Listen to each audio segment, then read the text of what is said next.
Look, I'm too cool for the rules, baby, get off of me. Never need no push, I do it all for me. Keep a couple real hitters, got them on call for me. Money moving, got it in the market where it ought to be. Too true for the flex, baby, don't cap to me. Drop 50, bring 150 right back to me. Keep a couple real hitters, got them on call for me. Money moving, got it in the market where it ought to be. Look, Papa don't preach, teachers don't teach. Gon' reach, that's facts. I ain't worried about none of that. I'm making that cash stack. Bunch of O's like NASCAR, but it's really more like NASDAQ. Why they thinking that they hot when they really more like Coda on me like a referee. Hating what they'll never be. Small top with a big bottom, yeah, shorty shaped like a letter D. Let her have it, then I let her be. If you love it, gotta let it grow. Crazy cause you really never know. When I'm hurting, never let it show. I'm a two-tone, two-phone, two-chain, new thing, lane whipper, you a broke. Low class, no cash, certified lame. I've been getting to it like I ought to. Couldn't pick, so I bought two.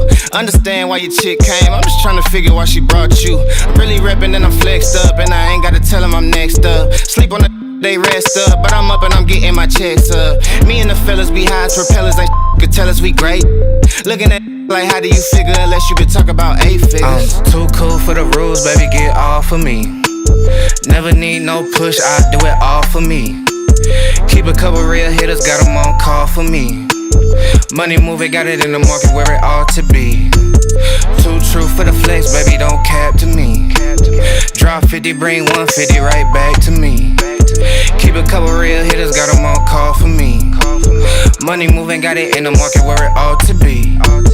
Look how we litty, we turned up the city, we raising the bar height. I been finessing, just look at them stressing, yeah, they been up all night. Sipping this water with somebody's daughter, she take what I taught her and build on it. Came in this game on that today, ain't in a couple years later, we still on it. Be hating on it, be waiting on it like a new season. I bet an acre on it, I put some paper on it like I'm loose leafing. Buying them assets, build me a cash net I could fall in. Look at my last bet, ain't got a tiptoe, I'm all in. Think on a level that can't fail, and I roll me a J with the hate mail. Been doing good on the merch sale, all this bread on me look like a bake sale. Tell her your was really good, I be really good on a jaw jack. Send an email about the bread, I'ma hit you back with the call back. I'm too cool for the rules, baby, get off of me. Never need no push, I do it all for me. Keep a couple real hitters, got them on call for me. Money moving, got it in the market where it ought to be. Too true for the flex, baby, don't cap to me. Drop 50, bring 150 right back to me. Keep a couple real hitters, got them on call for me. Money moving, got it in the market where it ought to be.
everybody doing? Come on in, come on in. Make sure you guys hit that like button. How's everybody doing tonight? Come on in, come on in, come on in. We are streaming on YouTube, Facebook, and on Instagram. This is a call-in show. Call-in show, similar to what we did last Friday. The link is pinned to the top of the chat. Let me go ahead and put that link over there on let me go ahead and put that link over there on Instagram as well. Shout out to Byron. What was that? Byron Gibson for leveling up to level 3 in the MGM. Sweet. What is going on? What's going on? What's going on? Let me put that link. Let me put that link over in Instagram as well. For anybody on Instagram that want to come call in. Let me see. Call in show link. Boom. And then we'll post it over there as well. All right. So if you're on Instagram watching, I just put the link in the chat. Blessings, Mark. Appreciate everything you have done for us, brother, because we not hate, so it's not appropriate. You see it. Yeah, I don't. Because we not hate, so it's appropriate. You see. Appreciate you. All right, everybody come on in. Link is pinned to the top of the chat. I got my pissed off meter. I hit my pissed off meter by mistake. How's everybody doing tonight? Back at it. What up? Shannon Sotomayor, what up? Kenosha in the building. Marcel, what's going on? STL. What up? Top Product Media. What up, Danny O? What up, J. Cole? What up, DH? Shout out to the moderators. Shout out to Nick. Who else we got? Shout out to SD Walt. Shout out to Sept. Is it Sept Logistics? Sept for September Logistics. You got 312 in the building, so you already know what that gives. What else? We got Byron Gibson, Sacramento. What up? Back at it. What up? J. Cole. What up? Byron Gibson. Shout out. Bag Life. What's going on? Call in show. So everybody got the link. If you're on Facebook watching, you got the link. If you are on YouTube watching, you got the link. And if you're on Instagram watching, you got the link. So hit the link. If you got a question, go ahead and put the question in. And let's get it started. I got about an hour and a half, 2 hours to kick it. And then I got to get out of here. Shout out to Mr. Bailey, 309. Shout out to South Carolina. What's going on? What is going on? Shout out to Big Zoe. I see Big Zoe tuning in over there on Instagram. Happy holidays. Aloha. Shout out to Rich Exotics. Shout out to Proud Dad. Shout out to everybody that's watching. Boom. So, all right, Q&A. The link is pinned to the top of the chat. Go ahead and hit the link. If you didn't get a chance to call in last Friday, now is the chance. Shout out to everybody that DM me. Another thing, real quick, I guess I could touch on it while people are hitting the link. For everybody that's new that's coming in the box truck business that asks me the question, can I go to a retailer, or I heard, or I was watching this content creator or this influencer and they told me I could just go to Lowe's, or I could go to Walmart, or I could go to Best Buy, or I could go to one of these big box retailers and sign up, and maybe they need help, and I could provide them service with my box truck. Whoever told you that, they were lying to you.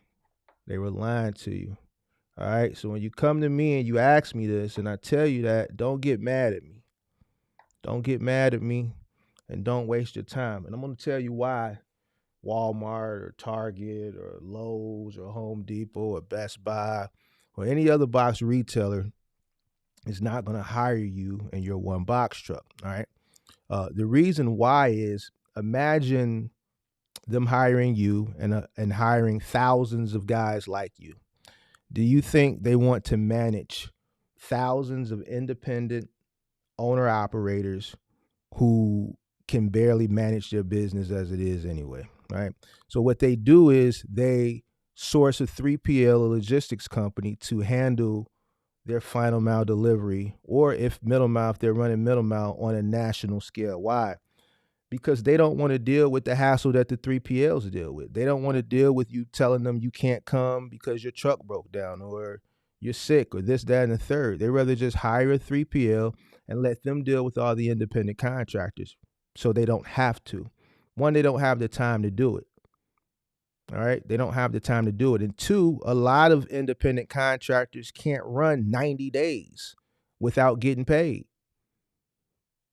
Most contractors that are running independent are factoring. When you run for Lowe's, let's say you're running Lowe's through UST, or let's say you're running it through, let's say JB Hunt Final Mile, right? And you get your settlement every week. Let's say they pay you weekly, or if they pay you bi-weekly, but they pay you weekly for the most part. Do you think JB Hunt Final Mile is getting their money, that 50% that they're taking for being a middleman? Do you think they're getting their money once a week? Do you think they're getting it every other week? Do you think they're getting it in 30 days? You think they're getting it in 60 days? You think they're getting it in 90 days? They're probably getting it in about 120 days. They're getting it in about 120 days. Why? Because Lowe's deals with a handful of companies, right? They may deal with JB Hunt in this region. They may deal with UST in a certain part of the country. They deal with RXO, and they may deal with a company like One Rail to handle their app-based stuff. Then they might touch a little GoShare here and there. So they deal with a handful of companies. But let's just talk about JB Hunt. Let's talk about UST, and let's talk about JB Hunt, UST, and RXO. Let's say those three countries are divided up, and they handle all the final mile delivery for Lowe's throughout the country, right? They pay them once a quarter. They pay them once a quarter, all right? They rather deal with 3 or 4 people to handle all their deliveries, to manage all their deliveries, than deal with 1,000 independent owner operators. Just think about it. Why would they want to deal with thousands of independent owner operators? That's just not how it works. So if you come to me and I explain this to you and I put it in layman's terms like I just did, take it at face value. All right? If it sounds too good to be true, it probably is. It just doesn't make sense. When have you ever seen thousands of box trucks lined up in the back at a loading dock at a Target or at a Lowe's or at a Home Depot? I've never seen it. I've never seen it. So why would you allow someone to send you off, go to a Lowe's or to a Home Depot, ask to speak to a manager, and they're looking at you like you're crazy? This is why they're looking at you like you're crazy. It's just like Walmart. Walmart has their own trucks, right? But they still contract out to other big companies, right? Schneider, JB Hunt, Werner. Why? Because these companies have a huge footprint. They have a huge footprint. So whatever Walmart needs, they know Schneider, JB Hunt, Werner, these types of companies that they contract out to are going to be able to get the job done. They entrust that part of their business with them because they have the resources and they have the assets to get freight moved. They don't depend on independent owner operators for that. If an independent owner operator that's leased on, let's say the Schneider, that's running, let's say, working on the Walmart account, and let's say his truck goes down, Schneider has company drivers that can go replace that driver and still make sure that load gets to where it needs to be. They have thousands of trucks under management. Thousands. So why would they deal with you? That's not how it works.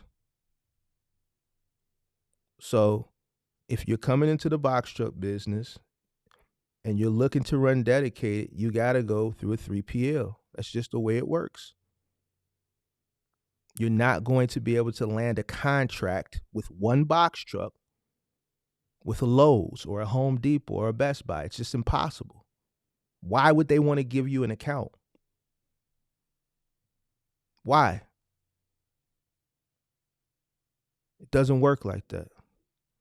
So stop believing people that send you off and then you spend all your money with them and then you find out shit the hard way, when if you really just took the time and sat and thought about it, it would make sense.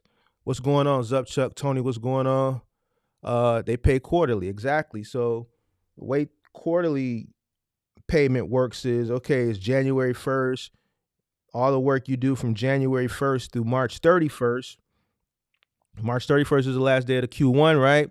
But then all that stuff got to go through accounting, right? So accounting takes about another 30 days. So now it's about 120 days.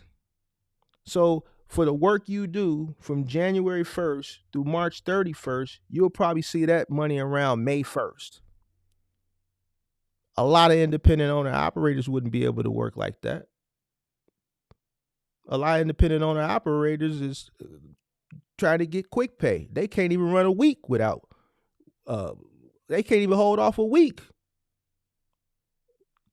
They factor in right away. See, the big companies, they're big enough, they can hold off 3-4 months for their money. And this is why big companies, these big box retailers, they're not cutting checks like that. Goes same back with the government contracts. You think the federal government, if you get a government contract, you think the federal government is cutting you a check every single week? No, it don't work like that. It don't work like that. What's going on? What's going on? Big Zo, Mark, did you run your trucking company and moving companies together? No, separate. And the reason why you want to do that separate is because it's two different liability driven businesses. So you don't want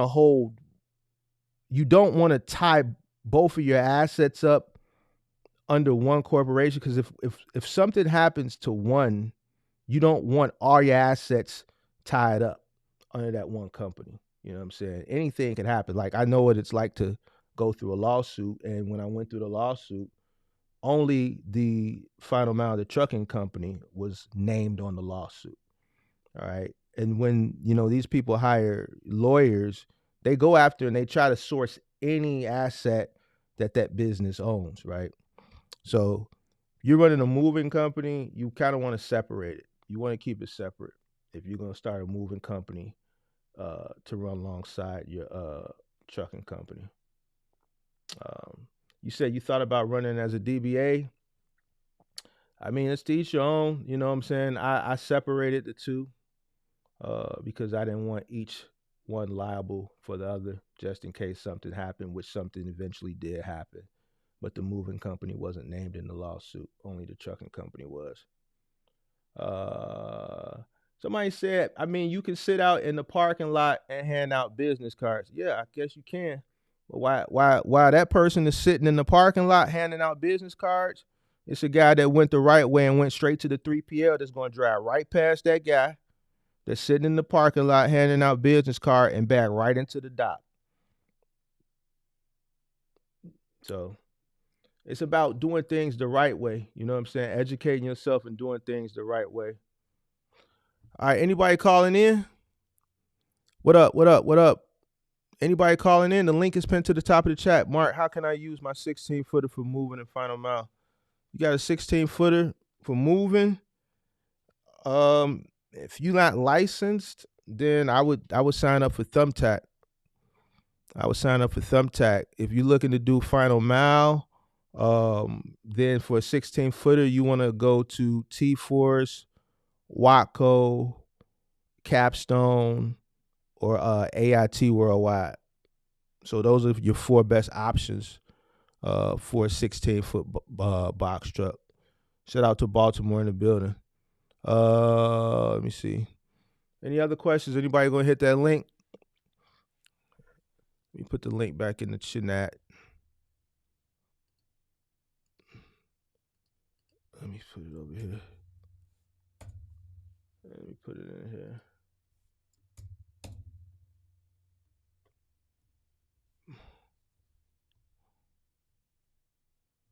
Lowe's check-in gate is like a government compound. Yeah. Evening, what's good? Brown Goat Logistics. What up? What up? What up? All right. Any questions? Any questions? Any any Q&A questions? Anybody gonna hit the link? What's going on? Why every time I do a call-in show, it take like 20 minutes for people to courage up to hit the link, but then when one person hit the link, then everybody hit the link. But it usually take about 20 minutes for somebody to finally hit the link. Shout out to Amani Stokes, Taurine, what's going on? J. Cole, what up, what up, what up, what up, what up, what up, what up, what up, what up? Mr. Bailey, 309. Where's 309? That's is 309 Peoria? Is 309 Peoria? I know that zip code. What is 309? I think 309 is Peoria.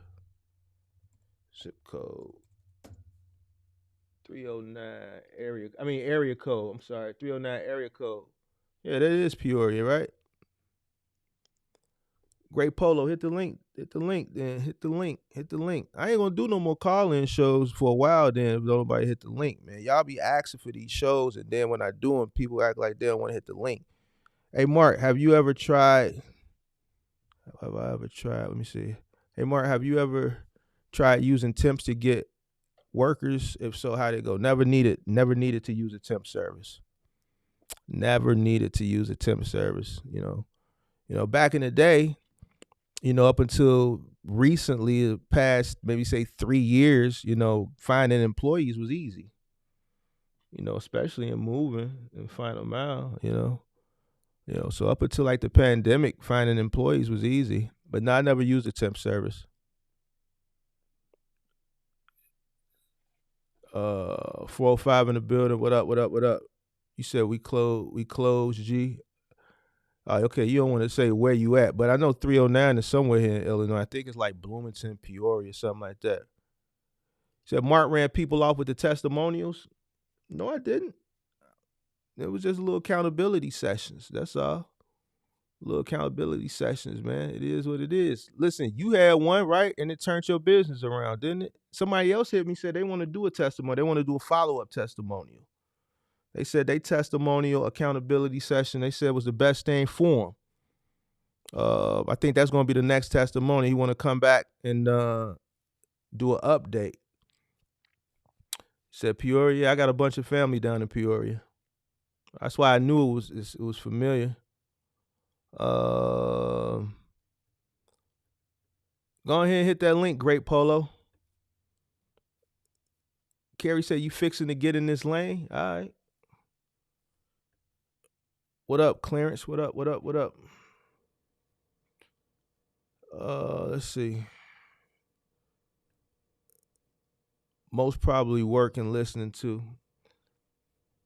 Yeah, well, people asked for another call-in show because the last Friday one was really, really good.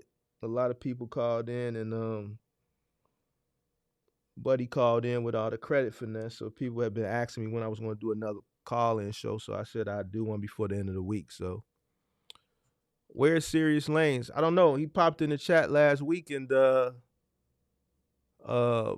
when I told him to hit the link, he just disappeared. So, so.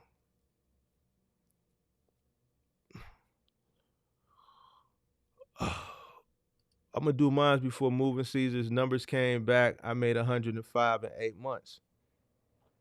So where the money go? I put you in a position to make that 105. I gave you all the info and all the sauce. You made 105. You made 105, but you didn't appropriate it right. So this year you got to make sure you appropriate it right. But 105 in 8 months in a cargo van is good. 105 in 8 months in a cargo van is great. Great, great, great money. Let me check over here.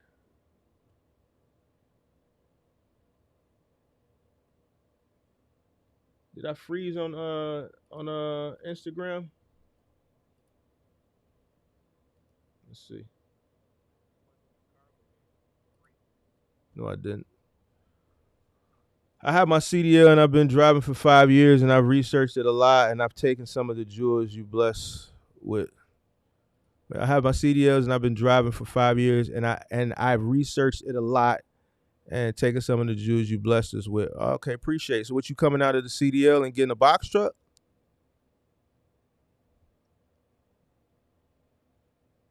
Sprinter or box truck? If I was coming into business right now, I would do a van. I wouldn't do a box truck. Yep. If I was coming into business, if I was entering into the business at this very moment, I would come in with a van. I wouldn't come in with a box truck. That's not to say that you shouldn't come in with a box truck, but me personally, just knowing what I know, um, I think I would be able to work the van to my number a little bit better in this current economy with a box truck. I mean, look at Big Zoe. He followed my guidance, and in 8 months in a cargo van, he was able to make 105. So, and that's really, really great in a cargo van. So now imagine if he had a full year with that cargo van. You know what I mean? So, I would not want to be boggled down with the restrictions of a box truck, and even being a person who's made a lot of money and moving in final mile. If I were to enter into the business right now, just with my experience, not as a novice, just let's say I was re-entering with all my knowledge and experience, I would enter in a cargo van, because I would be entering with the mindset of scale, and I want to make sure that I'm entering into a lane that I'm not going to be met with. You can always be met with challenges, but I don't want to be met with an abundance of challenges that are going to really, deter me from going forward. I know that I can scale in the current economy a lot quicker with a cargo van than I would be able to with a box truck. So that's why I would come in with a cargo van.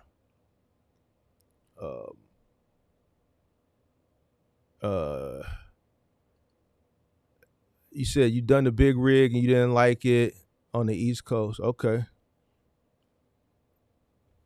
All right. Any questions on Instagram? Any questions on Facebook? Anybody gonna hit the link? Put it one more time. If don't nobody hit it, then I'm gonna get out of here. I only did this show because people was requesting it. But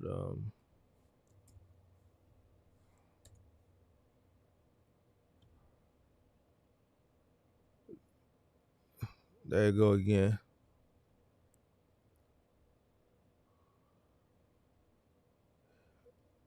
So yeah, the next month gonna be slow.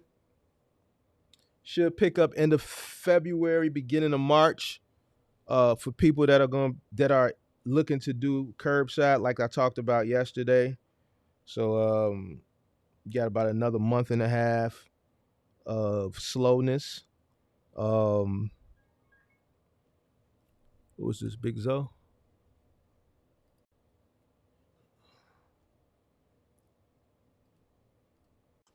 What up? Yo. I need a testimonial. I need a follow up. Yeah, I gotta get my lick back because you did me dirty last time though. So I gotta get my lick back. I'm gonna get my lick back, brother. How you I'm gonna get your lick back on me? I'm gonna get it back on myself. I'm gonna redeem my name. You feel me? I'm gonna redeem my name. Who this? I don't know. I'm gonna add him though. Oh, he hung up. I'm gonna redeem my name, man. But I'm gonna tell you like this though. I appreciate that testimonial because if it wasn't for that testimonial, I don't know if I would have lasted like after that. So because of the testimonial, I made the corrections I needed to make. I got an accountant. I started doing my books correctly. I started paying my guys correctly. Start paying myself correctly. And like, before the testimonial, I was paying guys with, Cash App and all that stuff, not doing stuff right. Right. Then right after the testimonial, I started Mm-hmm. using QuickBooks for everything, direct deposit into their accounts. Then I'll pay myself. I'll transfer the money from my business checking account to my Mm-hmm. personal account within the same credit unit I use. So I track all my stuff down. My accountant, we doing books every month. He looking at my numbers, tell me what I need to do, what I don't need to do. You know what I mean? So I'm gonna tell Mm-hmm. you like this. This year, sacrifices gotta be made. Just like you said before. You gotta make sacrifices. I gotta keep doing them. Some things I gotta cut out. More things I gotta cut out. I might go back Mm-hmm. home. I'm not even gonna lie. I might go back to the crib. I No thought you cap. was married. It don't matter. I might go back to the crib. You know what I mean? I gotta make sacrifice. It is what it. I'm trying to build this business to the point where I'm just trying to take it more seriously. If I can cut down bills, if I can cut down some stuff off my plate, that's what I'm gonna do. I'll do whatever it takes to Well, get to the next level.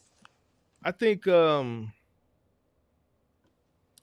look at everything that you can possibly cut before because you're a married man with kids, man. So you Man, want to make that, that don't huh? matter, man.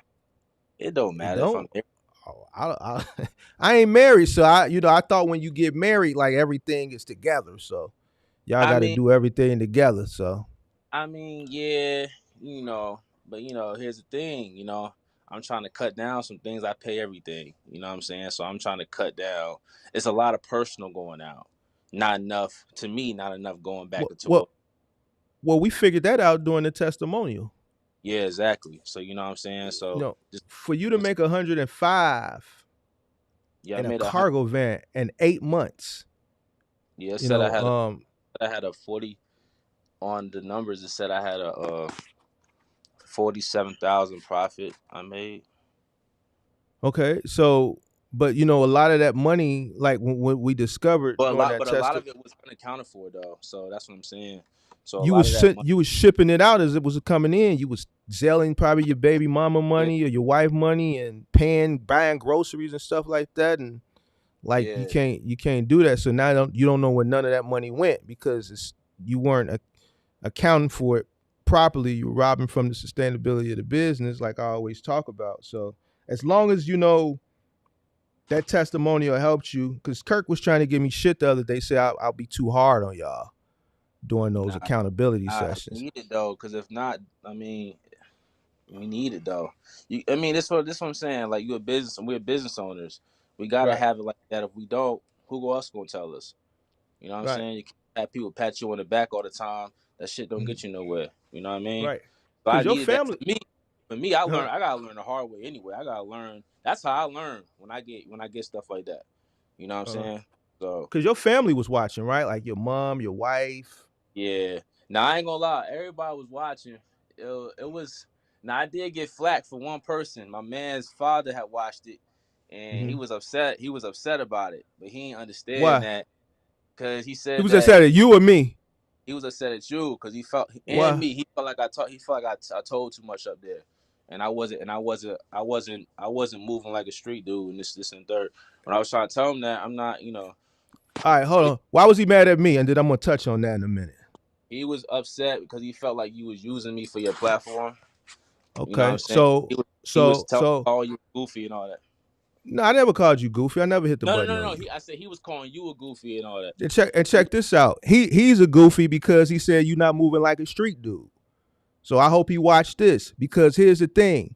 Shit like that, shit like that, shit like that, and comments like that. Business ain't the street. that's how I would try to tell him. And the You know, street ain't business. So I'm trying. he the goofy. He an old And head. He an old hey, head. and here's the thing. He an old head. Yeah, he like it It's around stuck here. in. Okay, so check this out. Business ain't the street, and the street ain't business, and you can't Yeah, intertwine the two. You see what I'm saying? So using you for the platform, no, because I'm helping. I've talked to you offline.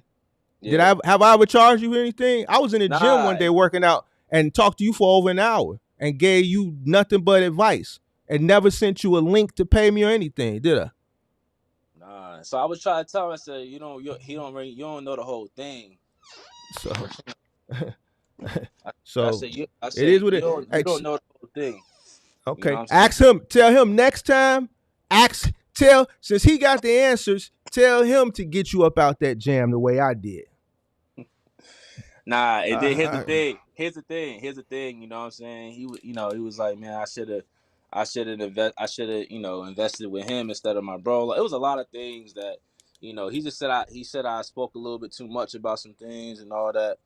I wasn't moving right up there. So that's how he felt. I don't see why, because here's the thing. Unless you divulge the full story, we would have never got to the source of the problem. Yeah, that's a fact. That's a fact. If you would have That's a fact. never divulged everything, we wouldn't have got to the source of the problem. And if he got all the answers, then you wouldn't have been up on testimonials seeking help. You would have went and sought it with him. See, everybody got a lot to say, you know what I'm saying? But ain't nobody doing shit. It was me that when you got the van and you didn't know which way to turn, you found the channel and you followed my blueprint to success. And then when you fell off the wagon a little bit because the money was coming, the work ethic was there. You was putting in the work because the money was coming in, but you couldn't figure out where the money was going, right? So would you rather go through a testimonial session because it was testimonials? It didn't have to turn into an accountability session. No, I did it. But you see what I'm saying? If it would have just been, man, here go, man, I'm doing this, man, my accountant's handling the books, man, we working on 20% profit margin, everything would have been straight. Right? It turned into an accountability session when you was telling the story and wait a minute, hold on. You said what? What happened? You did what? You gave brother-in-law what? You doing what? Wait a minute, hold on. We got to figure this out now. You see what I'm saying? So no, it didn't. I don't look at it like that. I'm sorry he look at it like that, but yeah, he told me that about 2 months ago.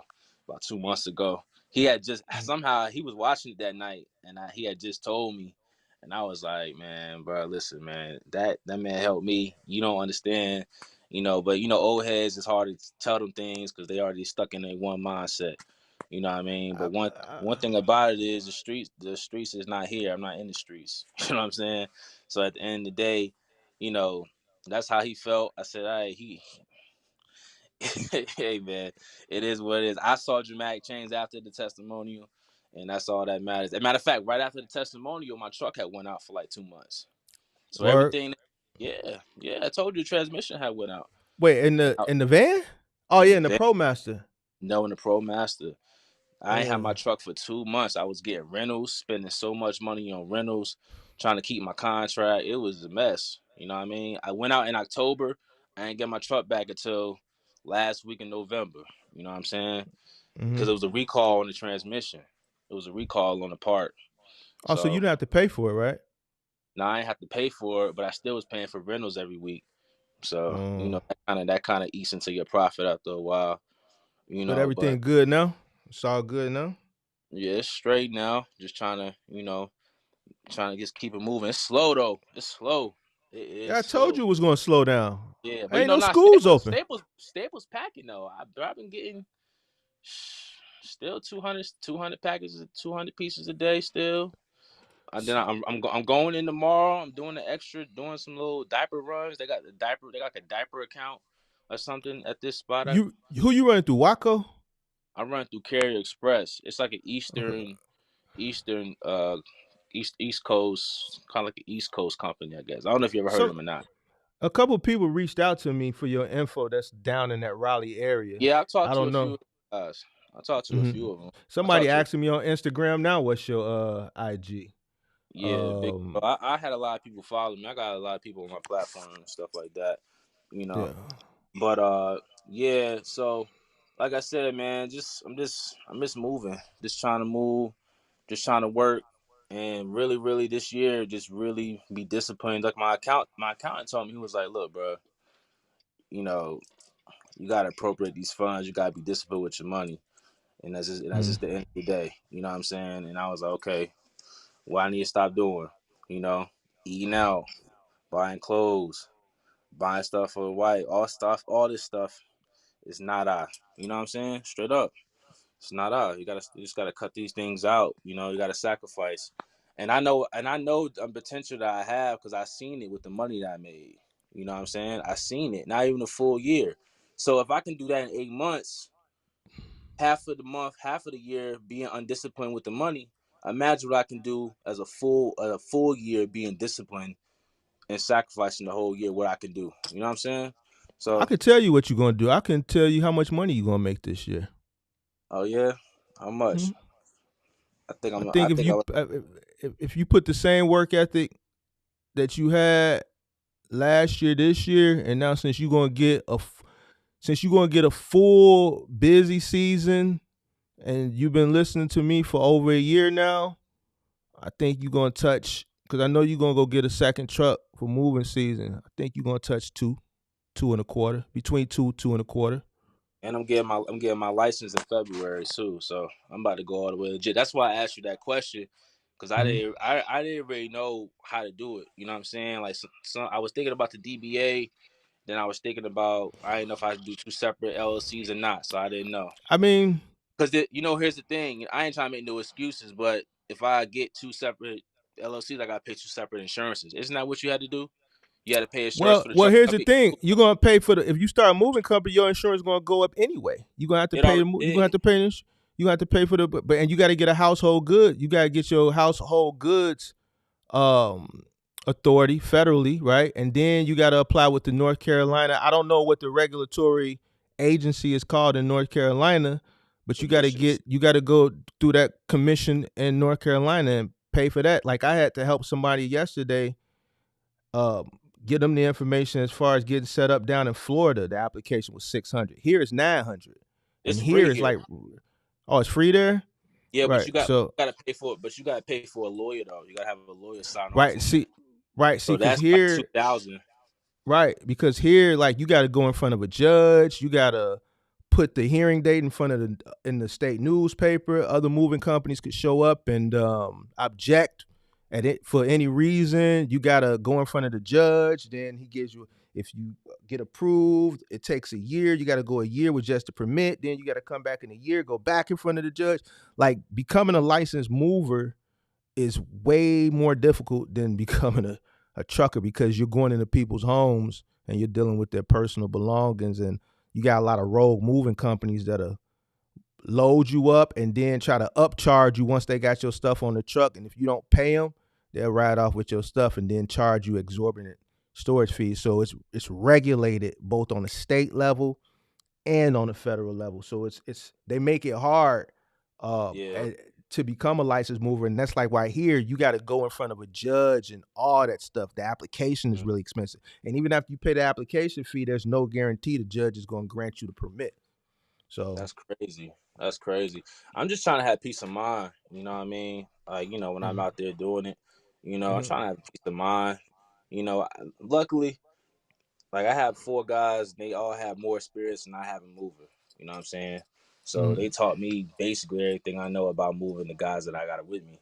So mhm. we never had nothing break or nothing like that. But still, like it's still in the back of my mind, like, man, like I just want to be legit because you just never know. You never really know. Anything can happen. I told you about the lady that didn't pay us before, but that would never happen again now. But still, just stuff like Yeah, that. it Stuff like happens, man. I had a lady, well, a guy years ago, like 2011, $700 didn't pay. It happens that you gonna get your cherry pop. Eventually, you're gonna have some claims. You're gonna have some major claims. It's moving. You may not yeah, be negligent. You may trip and fall. You may literally trip. You may miss a step going up the stairs. You may miss a step coming down the stairs. You may trip on an uneven piece of concrete while you carrying a flat screen TV.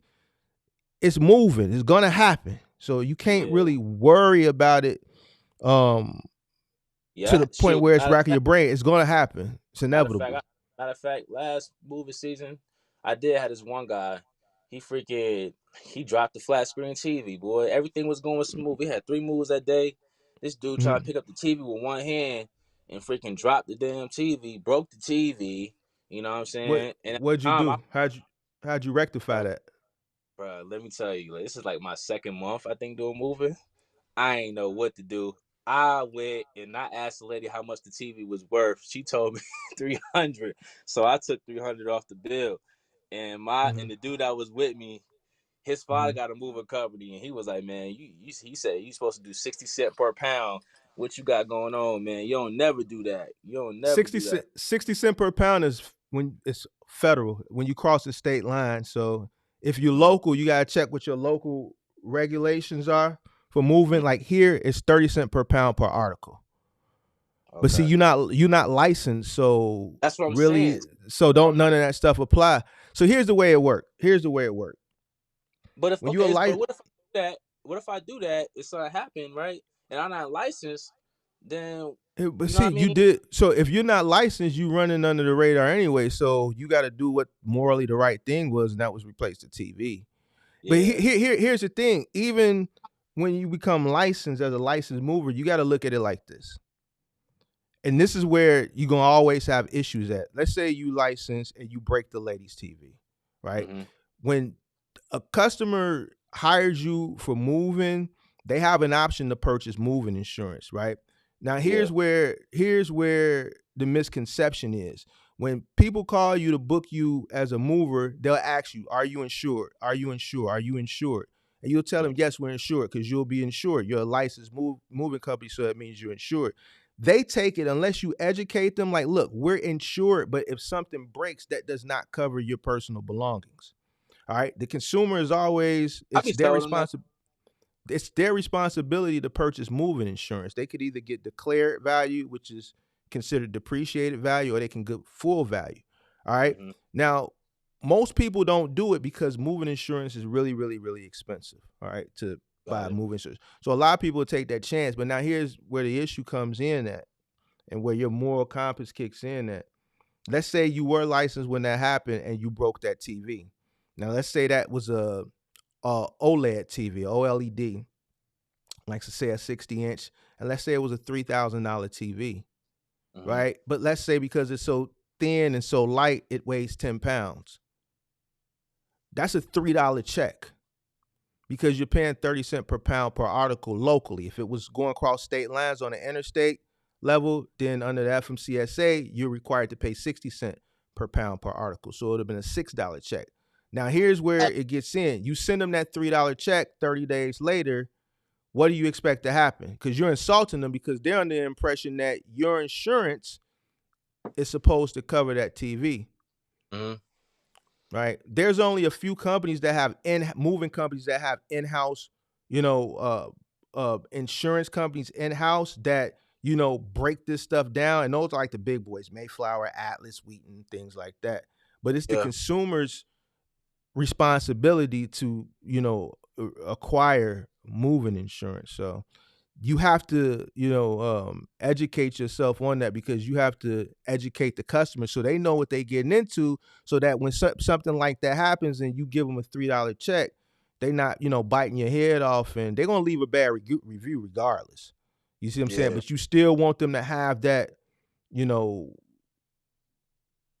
on their mind, because now you're placing the responsibility on them. If they don't know that the responsibility is on them initially, then they're gonna always be like, "You didn't tell me that." But if you put the responsibility on them, most of the time, if they don't do it, one thing people care about is their TVs. They'll move their TVs themselves. And more times than not, you would prefer to move them themselves, especially nowadays, as they making these TVs are like paper thin, especially these OLEDs where the pixels burn out anyway. Like, you touch the TV the wrong way, like, you don't want to touch them TVs at all, especially if they didn't keep the box. If they didn't keep the box, man, some of those TVs, you better off just telling them, "Man, you got to move this on your own." I ain't gonna lie. I be telling them that. I be like, look, but like my main guy, he taught me how to properly move one and wrap one, and he taught me how to do the method with the cardboard. You know what I'm saying? I don't know if you know how to do that, Yeah, but you just put you tape the card, you cut the like scrap cardboard and put it around there. But see, it's nothing like, and I'm being honest with you, especially not these older plasmas or the ones with the thicker frame. I'm talking about like a new $5,000-$6,000, like an 85-inch OLED. Oh, you talk You know about the what I'm ones saying? that ain't gonna picture? The ones Oh, that are like real, like damn near frameless and really, really yeah. thin, a I had, OLED. Like, customer, I said, look, can you move this? Because I don't feel comfortable. I told her that. She moved it. I said, she put it in her car. I said, look, I don't feel comfortable moving that with all this other furniture in the truck. And she was like, okay, yeah, I'll move. I said, yeah, because that's a little bit too, it don't make no sense. If you got an SUV, you can fit that in but your truck. but but but here's how you upsell when you get licensed. You buy TV boxes wholesale and then you sell them to them. Like a TV box going for $70. Yeah. So the I bigger thought, the TV, the bigger the upcharge, especially for something like a OLED or OLED. Charge them $75 for a TV box. yeah. I thought about once I get licensed, starting like a Shopify site selling moving materials. You know what I'm saying? Hey, it's just another form of income. Unless you can beat out New Haven or CDS, which is going to be hard to do, then I wouldn't waste my time. I think if you start a moving company, I think you can start. What you should do is when you build your site for your moving company, you can incorporate a store within your site so that Yeah, customers can purchase materials from you.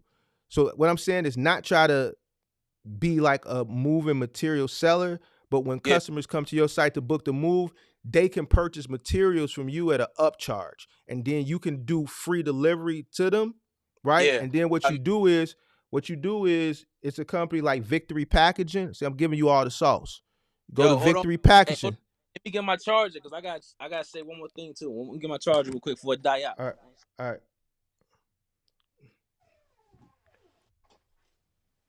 Come on in, hit that like button, y'all. Hit that like button. Hit that like button. See, who's that? 5-star in the building. 5-star says, for those looking for work, it can be beneficial to create a LinkedIn account and connect with 3PL companies. That way, some 3PL companies post opportunities on LinkedIn. All right, so what you do, you back? Yo, yeah, I'm All right, here. so what Yeah, you do is if you do that, and then you're gonna sell your moving supplies directly to your customers. yeah, What you do is you go to a company like Victory Packaging, right? Who are gonna put your logo and all your information on those boxes, because a lot of the time customers that keep boxes, right? And now your marketing is on the boxes. You see what I'm saying? yeah. So, yep. So What's this? I don't know. They ain't saying nothing. I'm gonna put you in the back room till you come off mute. Yo, Yo, yo, I'm gonna hey, put you on how you mute. doing, Mark? What's going on? Give me 1 second. Let me wrap up with Big Zo for a second. All right. All right. Yeah, but So, nah, that's cool. That's some good sauce. I'm having my cousin. He's doing my website right now. He's a designer, so he's doing my whole website right now. Trying to get some things in motion. Real quick, let's have a question about marketing, marketing, mhm. marketing, marketing. What's another good way you can market the company, the moving company? I got Thumbtack, got Craigslist, I got a Facebook ad I got going on too. What's another good way you think I can do? I mean, I got reels on my page. Like you go on my page, I got reels of us moving. I got all type of stuff. You When know what I'm y'all saying? do these jobs, y'all got y'all uniform shirts on? So I got new uniforms. I got new uniforms coming now. So All right, so but still be careful with those since you're not licensed. You don't want to market yourself to a point where you market yourself into a sting. It's like I don't know how your state goes, but uh, you still want to be careful since you're not licensed. But got if you. you marketing using Thumbtack, you're using Facebook, Instagram, and then go and create some business cards in a small batch, not a lot. You don't need 5,000, you don't need 1,000, maybe 250 to maybe 500 flyers, and take them to every single storage facility within your region, right? Okay. And then you tell the property manager, look, anybody that's moving in storage or moving out of storage, and ask, do you know any movers? Give them this card, and um Each person you refer, I'll give you $50. Yeah. All right. Okay. All So, right. Say no yep. more. Say. We'll politic more, man. Let the other guy talk, man. Get out of here. All All right, boy, right, man. be safe. Yep. Sir. Let me see back at it. Let's see. Yo, what up? What up? What up? What up? Yo, how you doing, Mark? What's going on, man? Hey, so I was calling. I've been watching your channel for a while, maybe Hmm? about 2 years.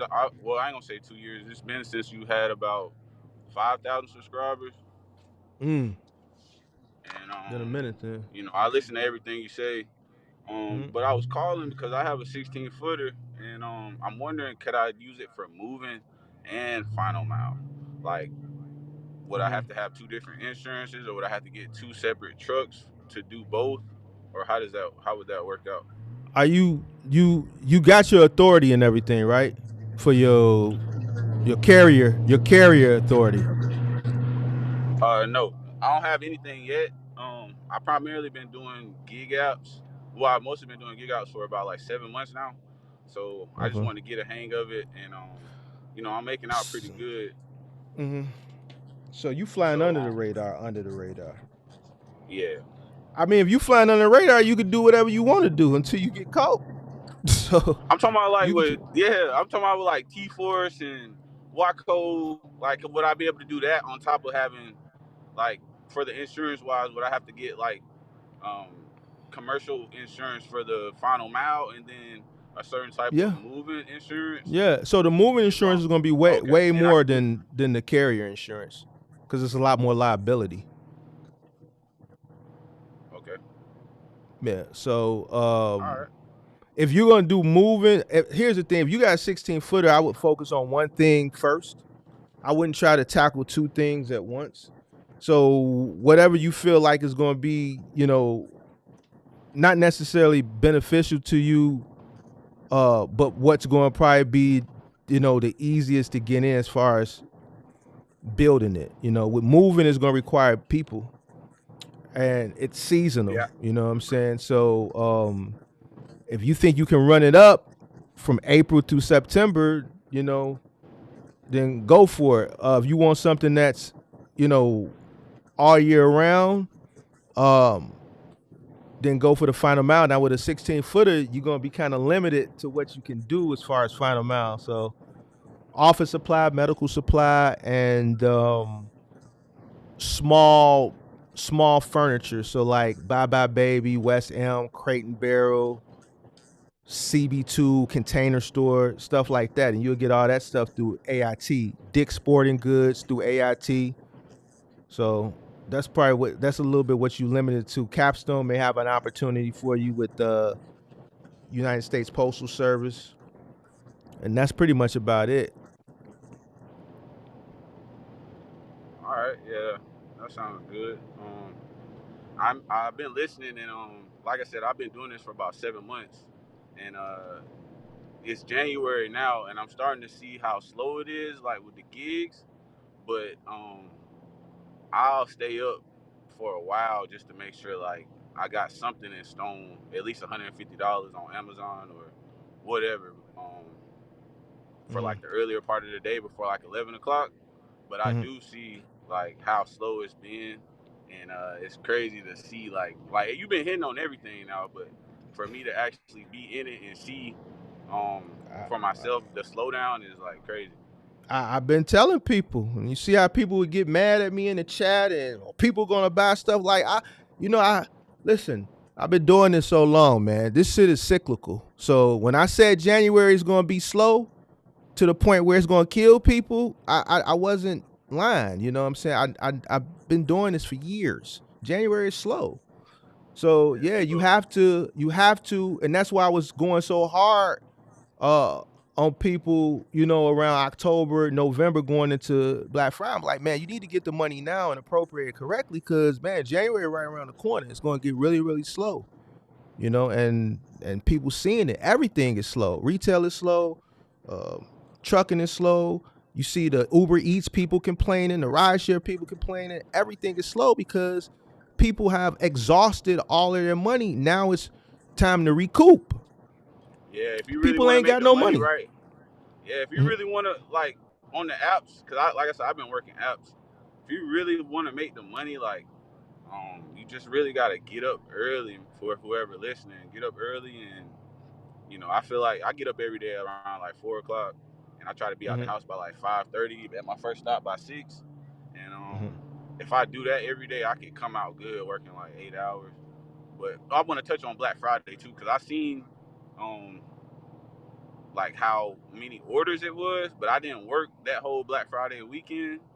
But Uh-huh. as I was going into the groups, I would see like the hella long wait times. And I'm kind of glad I didn't go out that Black Friday weekend, but I did see all the deals.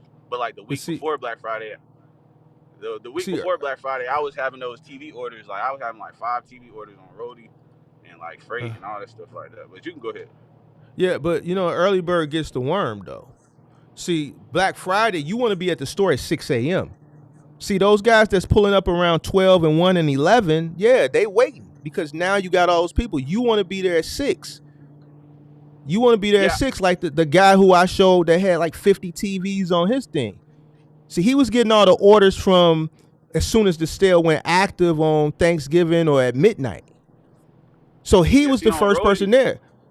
yeah, on Go ahead. Roadie, like it's like whoever's the closest, and like you would have to like put in your offer on the gig, and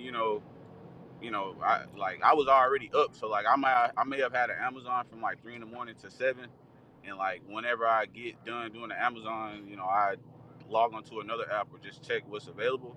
But like Mm-hmm. say if like I'm doing that, routing myself throughout the day, and then I get to the Walmart, Mm-hmm. like the store would be like it'd be hella cars. You'll see trucks with like the 6 by the small uh open trailers. People Mm-hmm. just trying to get it any way possible. I seen TVs outside of the box, like they putting But TVs in but their but cars, see leaving the but box see at the. those are consumers though. So I don't know. You probably didn't see. I went live twice on Black Friday. I went to like 3 or 4, Yeah, I seen two it. or three Walmarts. So if you notice, even the guy that pulled up, no one was there that had the equipment to pull those TVs. That's why if you were near That's Walmart true. and you were in a cargo van, you were going to get all the orders.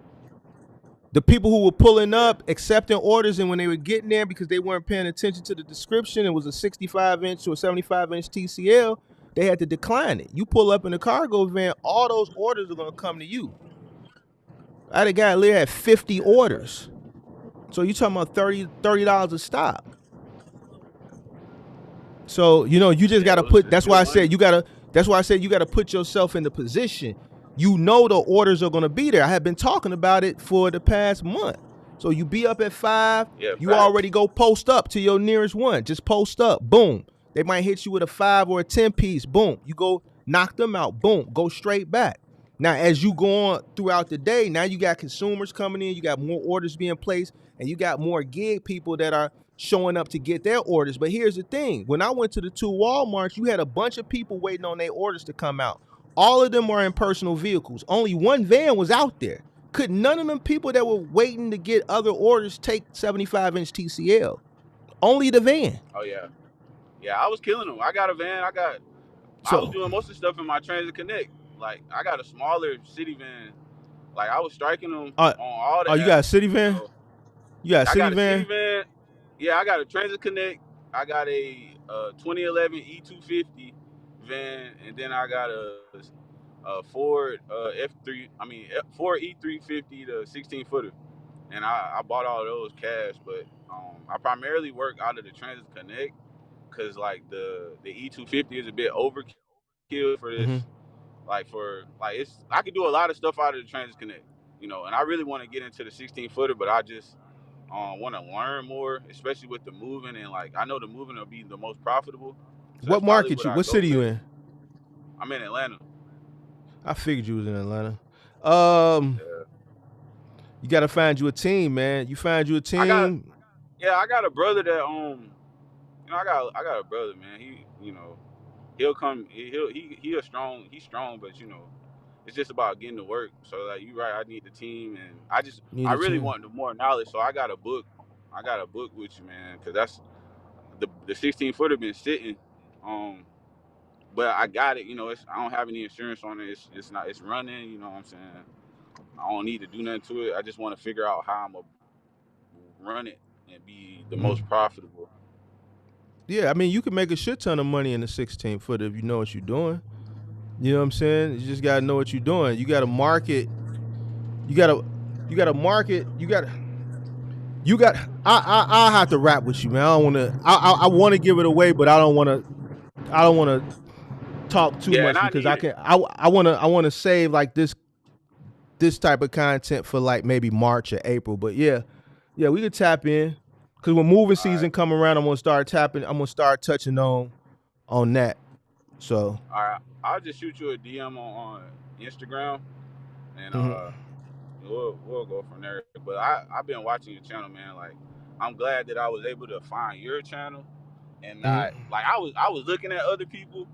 I ain't gonna name no names, but like y'all was looking at people, but it's like me trying to I don't know. I fact check what they say, and I just listen to them and how consistent they was dropping. And I'm not gonna lie, it just wasn't convincing. And I got a Class A CDL, so I've been driving for like 5 years, but I Mhm. decided to go ahead and jump into business. But you know, it's been cool because I've been Mhm. following the right person. You know, I've been following you and Kirk, listening to most live streams, Mhm. and really just sitting down, buckling. Like I just got done doing Amazon Flex, so like, Mhm. um, yeah, I just listened to the lives, and it really helped out. And I just want to say appreciate you for that. Appreciate Oh you and man, Kirk. appreciate you for tapping in. Yeah, just keep working, keep listening, and then yeah, around March, then I'm gonna start touching on that 16 footer. I mean, shit, it's a lot of you can make a lot of money in the 16. It's just the way you got to market it, and then I'm gonna give all that information away because when I first started in the movement, I started with my Avalanche, and then when I rented my first truck, it was a 16 footer. So I didn't rent a 26 footer. The first truck I ever rented was a 16 footer back in 2011. And I was able to get 3 moves out of one 16 footer before I went and got that second. The second was a 16 footer. I was able to get 3 moves a day with a 16 footer, 6-7 days a week. Yeah, that's my So, plan. you and in today's time, 3 moves, you know, and they 1 bedrooms. The most you're gonna Right. move into that is a one. I wouldn't tell nobody to start with go up to a 2 bedroom. Anything up to a 1 bedroom, you looking at anywhere between $300 to $500 a move, maybe more, depending on the market and how many guys the job is. It could range anywhere from $100 to $150 an hour, plus another $150 for the truck. Right, so you got 3 guys at $150 an hour. A standard 1 bedroom can take anywhere from 2 to 4 hours, plus $150 truck fee. Do the math. Yeah, that's You bread. you looking at $750 times 3. Yeah. Another So question, Mark. yeah. So I bought my 16 footer off Marketplace, and Mm-hmm. it has a salvage title. Mm. Um, I got it for a crazy good deal, man. I got it for 1,700. I probably got about probably like $2,000 in it. Um, but it still has a salvage title. I'm wondering, would Mm. that be like? Is it would that would I still be able to work with that, or like what's the deal? You'll be able to Um, work for yourself with it, but some companies might not want to touch it. Didn't you ask me this in the chat like a week or two ago? nah. Maybe not. Somebody else asked me about a salvage title for GoShare, and I looked up GoShare. GoShare won't accept a salvage title. So some companies ain't gonna onboard you with a salvage title. But you'll be able to work for yourself with a salvage title. When I say yourself, I'm Okay, talking about perfect. Yeah, that's B2C, business to consumer. Yes, B2B, B2C. B2C, Okay, business to consumer, because the consumer is not business to asking, business. right? Okay, So consumer ain't gonna ask you about your title. You know what I'm saying? But certain businesses, they might, when they right. look at your registration and all that stuff, they may say no salvage title. So I know GoShare doesn't accept salvage title. So Yeah, but that yeah, same so formula, like the 150 an hour per two guy, I could do that with. by my under my own, you know, I won't have to need a different. I just appreciate you, Mark. I really do, man. I watch every video. I try to at least, and like it's the knowledge is power, bro. Knowledge is power. Yeah, the 150 wouldn't be for 2 guys. That'd be for 3. But I wouldn't start with 150 an hour on the new, because that's a premium rate, and you gotta like be skilled to charge that type of money. So if I was starting moving, if you would start today, let's say off a gig app, I would say maybe 100 an hour for 2 guys, and maybe 125 an hour for 3 guys. Yeah, I've been moving on. Like I've been driving trucks for a while, but like before that, I was doing like moving here and there, and like TV hangups and stuff. Just hustling really. But I decided to go ahead and get into the final mile. Like I love it, man. It's great. It's really great, man. And then I watch a lot of content on like you and Kurt. So like the more I watch, the more I learn, the more I can deter from making bad decisions with the business. Like it's a Friday night. I just finished. This block was for $130, and I finished it in 3 hours. What are you doing Amazon right now? Flex. Well, I just finished it. Okay. Yeah, I'm headed somewhere. I'm headed home now, but this is the only thing I did today. I've been working hard all week, but like for 3 hours, $130 on Amazon Flex, it ain't bad. I got to get up tomorrow at 3 in the morning. I got another Flex for $136, and then another one at like 11 for like 86. That might be all I do tomorrow. Okay. So with the gig apps, I'm staying busy, but I know that if I was to get like with T4 or somewhere like that, I can like maybe the money would be different, but like you said, I want to go in and like get a guarantee, but it might not be like that, So I just been on the gig apps, just like working it, trying to figure out what's the best move, because I don't want to bite off more than I can chew, So like I might just continue doing the gig apps, and then have the moving company, I don't know. That's why I said I'm gonna go ahead and book with you for like the hour and see. Well, the moving gonna get you the most money, man. But you got to do it right. Right. Like I think a lot of that money Big Zoe was able to pull in that short period of time without having to do it for years, when he started incorporating moving in this van after he would finish his Staples run in the day. He listened to the content. He signed up with Thumbtack. He set his Thumbtack up the right way, and he started getting those $300, $400, $500, $600 jobs after he had already made his $300, $400 from his morning route doing Staples. Yeah. So and see another thing for whoever's doing like house to house deliveries, if you got business cards, because I got a junk removal client from just doing Amazon Flex, leaving a business card with the delivery. So like I gotta get some more cards, but for anyone who's listening, like if you want to promote your business, you can do that. That's another way. But okay. Mark, I'm gonna shoot you a message on Instagram. I'll make sure to say, hey Mark, how you doing, so you catch it, But I appreciate you for everything you do, man. I appreciate you, man. Be safe. All right. All right, all right, too. Yep. All right, so far we had Big Zoe and back at it. Anybody else coming up, hit the link. I'll take 2 more people.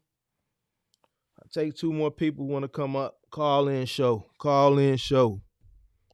Friday night call in show. I might do this every Friday afternoon or Friday evening. Do a call in show. My Walmart had a Black Friday section in a 7-foot parking garage. I lost 6 orders. The original gypsies were dispersed after the trial. My logos are still. What are you talking about?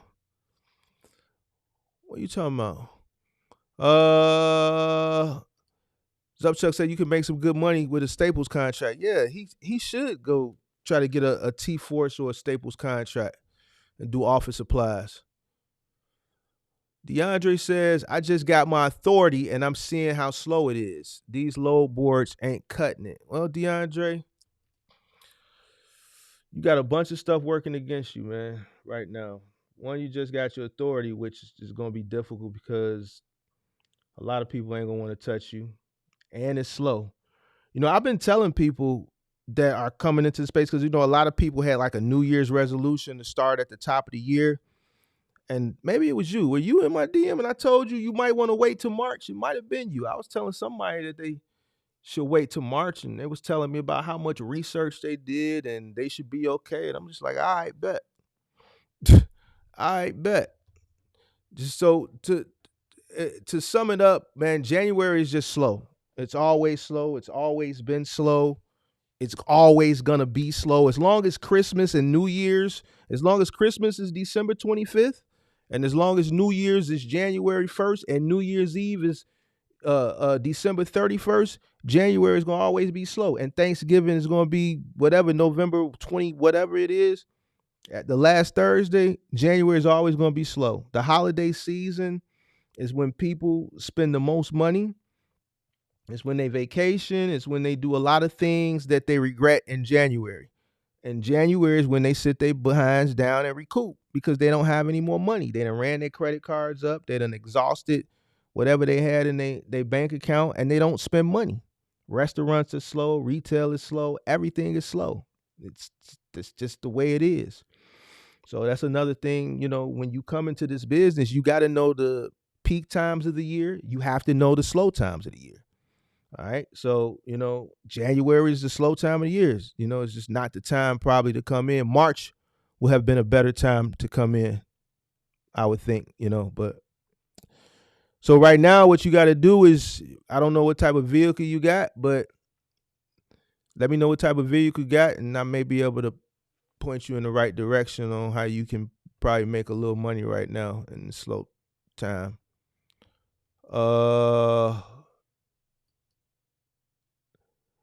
You was right yesterday. I was at Home Depot today, and they putting all the summer stuff out. Hey, man, I be telling y'all I know what I'm talking about, man. I be telling y'all I know what I'm talking about, man. So, it's just like I was saying with the peak season. Peak season freight, Christmas freight is being moved in September and October and August. So it's just like this. Summer freight is being put out on display. They starting to place that stuff now. Spring, I should say. Holiday season is over with. That stuff has been in transit the past 2 months, so it can be displayed now. That doesn't necessarily mean they're going to start selling it now, but they're displaying it. So, it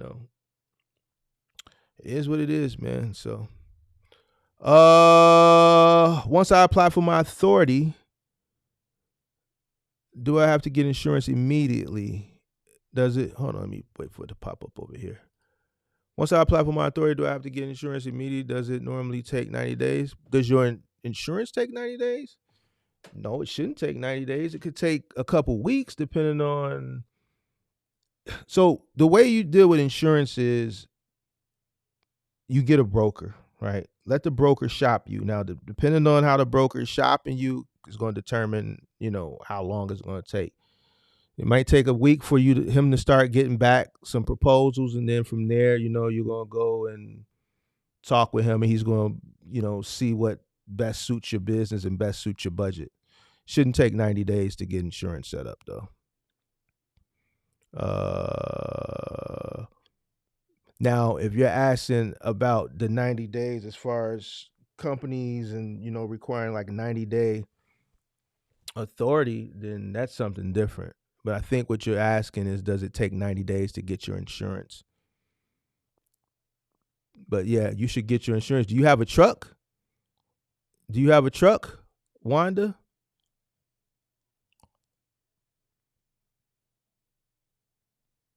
Do you have your truck?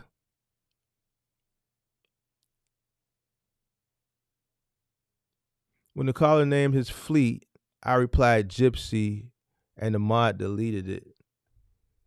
What do you mean? I see it on the back end, but I still don't understand what you were talking about. EYK, the original gypsies were a dispersed African tribe. Yeah, I don't know what that. What? Yeah. Okay. All right. Anybody else got a question? Anybody else finna call in? If not, I'm finna skedaddle. I'll put the link up there one more time.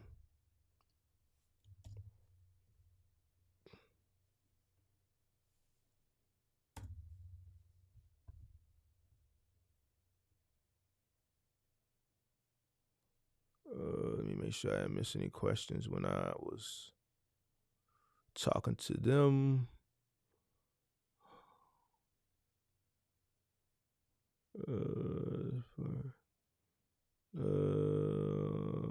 Flunked my DOT today. I need insulin paperwork and CPAP machine. Oh wow, that's messed up, man. I hope it get better for you. What's up, guys? Any good box trucks in Fayetteville, North Carolina? What's that company, Big Zo, that you said you running with? Do they need box trucks? How far is Fayetteville from Raleigh? Hey, Big Zo, if you in the chat, type that company in that you running with.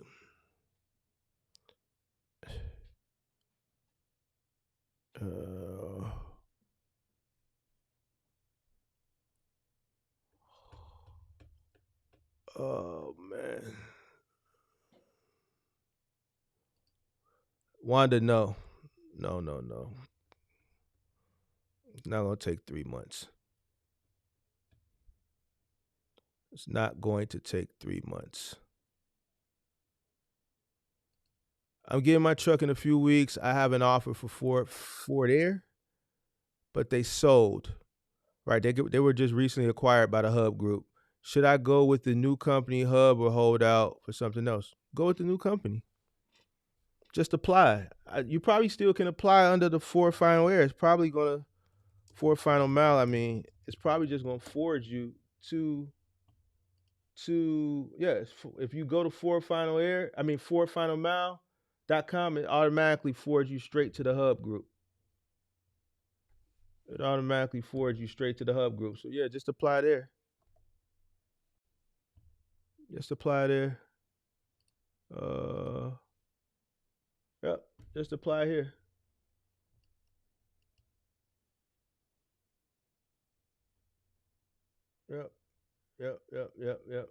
Yep, the Hub Group acquired them a couple weeks ago, so.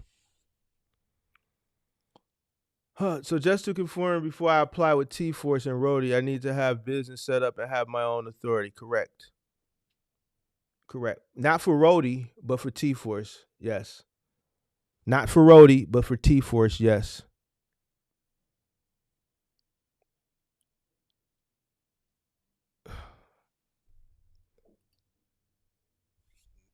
Hey Wanda, why don't you hit the link? Because it seems like you're gonna have a lot of questions since you're not really in the business yet. So why don't you hit the link so we could speed this up?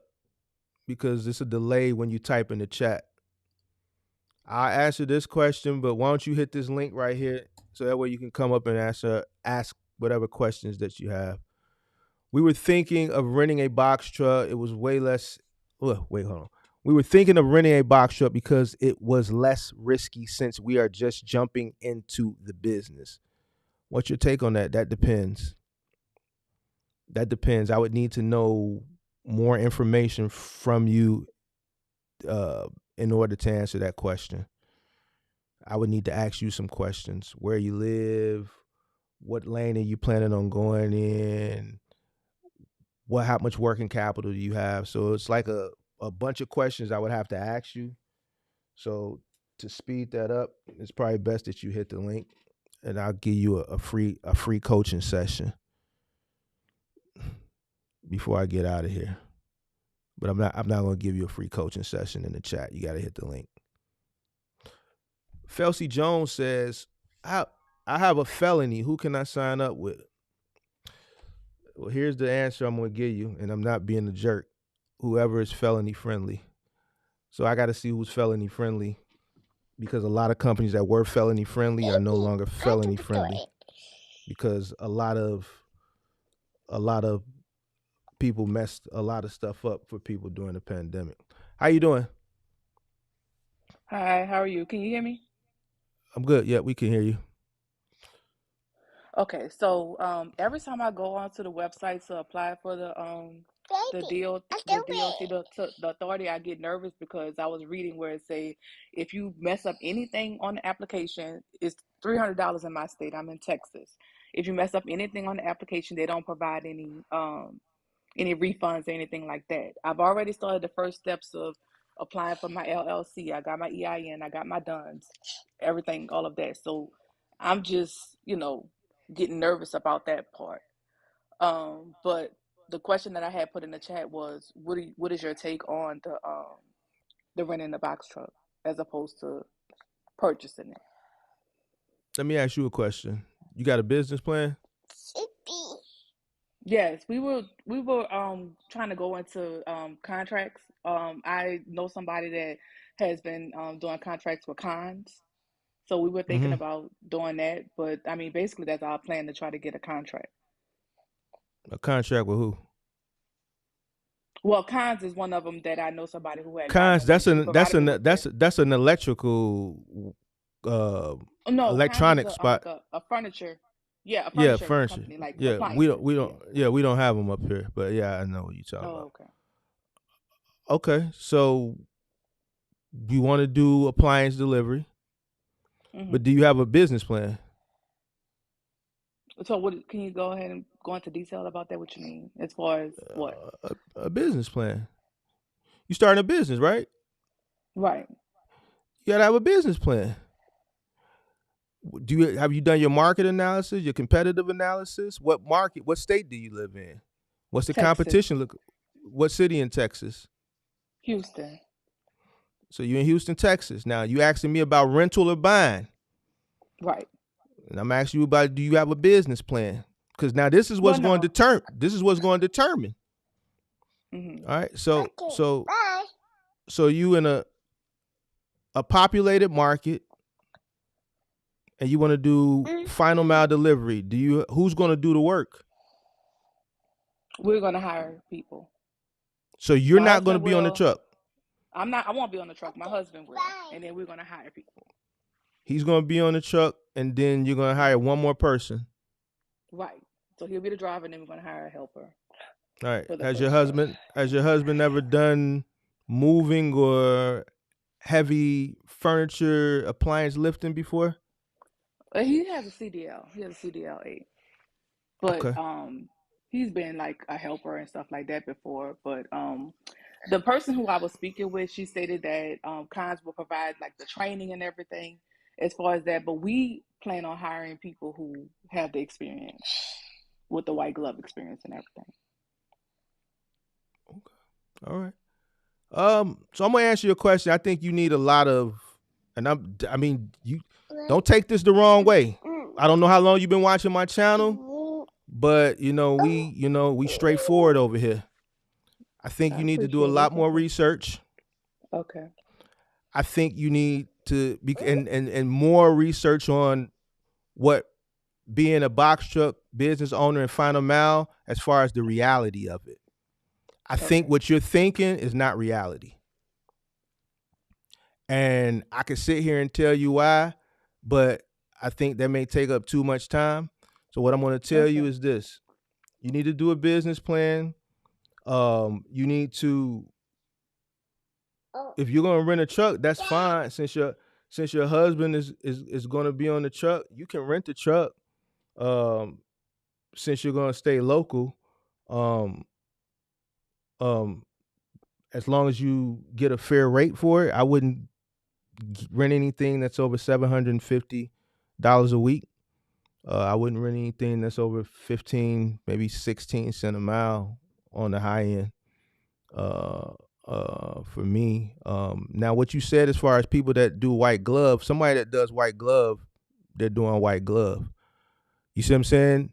The reason why white glove delivery is, hey Kojo, I'm gonna bring you up, but I just stay in the back room. Let me finish this one. I'll bring you up.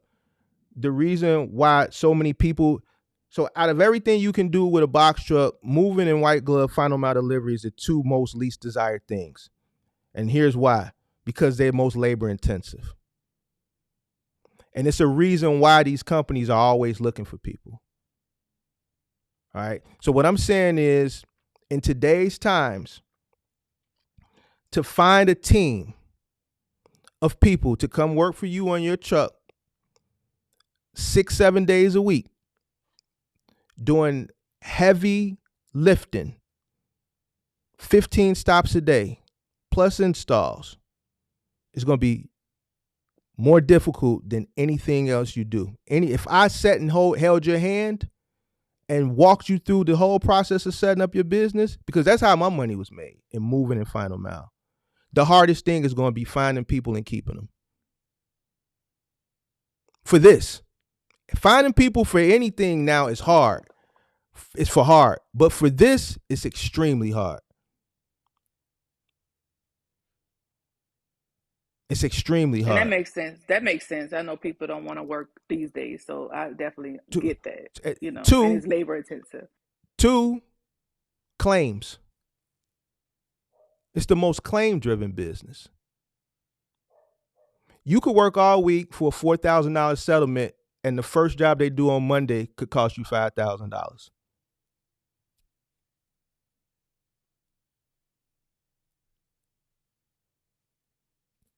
You could be delivering a LG refrigerator or a Samsung refrigerator, let's say like a LG wash tower. That's $3,000 right there. And if you deliver it and it's scratched, once it goes on your truck, you're responsible for it. So this is why I say, man, do you know what you're getting into? That's why I asked you. And I am trying to scare you purposely. Because when I asked you, did you do a business plan, you pretty much said no. So I am purposely trying to scare you so that you can go do everything. I've done it. Research. Okay. You scratch a floor, it's on you. So when you say hire guys that know how to do this work, they doing this work. They can go rent the same truck you rent it.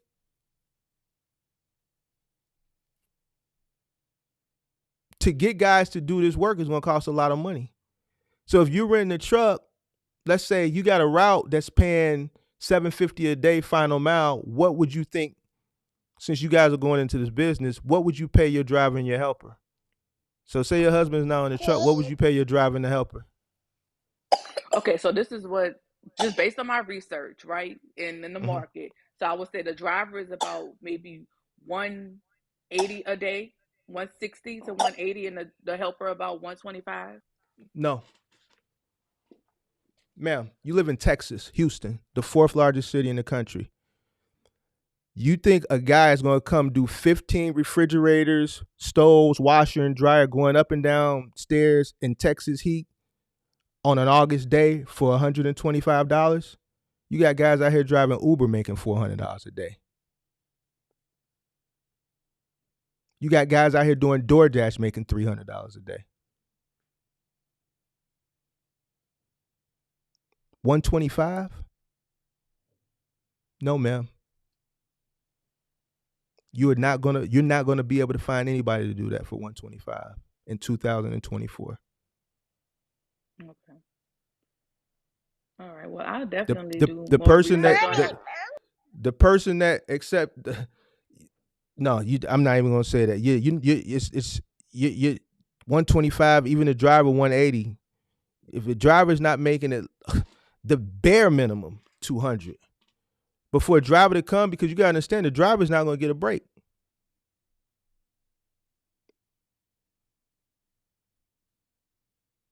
The driver don't get a break. You driver gonna make somewhere between 200 to 300 a day. Helper gonna be pushing more like 200. 125, 180, not enough. So if you're renting a truck and your route is paying $750, about $400 to $500 of that is gonna be labor. And that's just to give people the incentive to even want to come to work.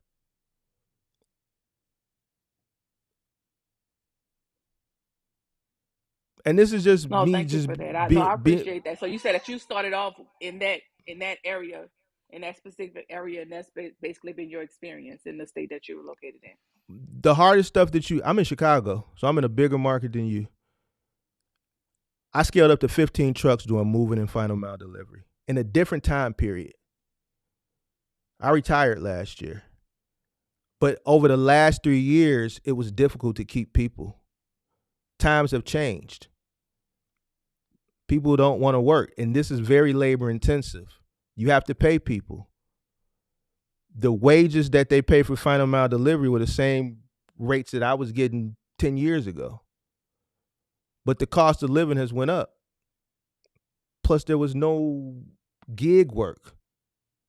How can I pay someone $125 an hour when they can take their car and go do Amazon Flex and make more than that?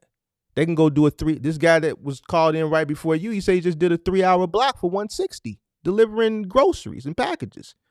Why would I come work for you for $125 carrying a 28 cubic foot refrigerator? And I might have to do 4 of them, 3 or 4 washers and dryers, a couple stoves, and I might have to go down in basements, go up flights of stairs, take a washer out, take a dryer out, take a refrigerator out, take doors off to get the refrigerator in, put straps on, go up the stairs with the straps, put it on my back. Why would I come do that for $125 when I can go do Amazon Flex, or I can do DoorDash or something and make way more than that, and my back won't be hurting at the end of the day? You didn't think about none of that, did you? No, I didn't, and I appreciate you going into that. I mean, what area would you suggest someone who just basically getting into the box truck business to go into? I think you can get into whatever you want. You can get into that. But that's why I asked you some that's why, here's the thing. I could tell by the questions that you were asking that you needed to do a lot more research. That's why I asked you some prerequisite questions, because I don't want to just give you the little answers that you know so you can run off and then go into this business and not know what you're getting yourself into. So that's why I asked you prerequisite questions, till I could see where your head was at. You rent a truck, you paying $125 a day for the truck. You already coming in with the mindset of putting people on the truck, and that's what so many people go wrong at. Trucking is one of the most lowest profit margin businesses you can get into. So you're renting a truck, you're already talking about scaling, putting 2 people in it. It's very liability driven, right? And your labor costs are going to be extremely high.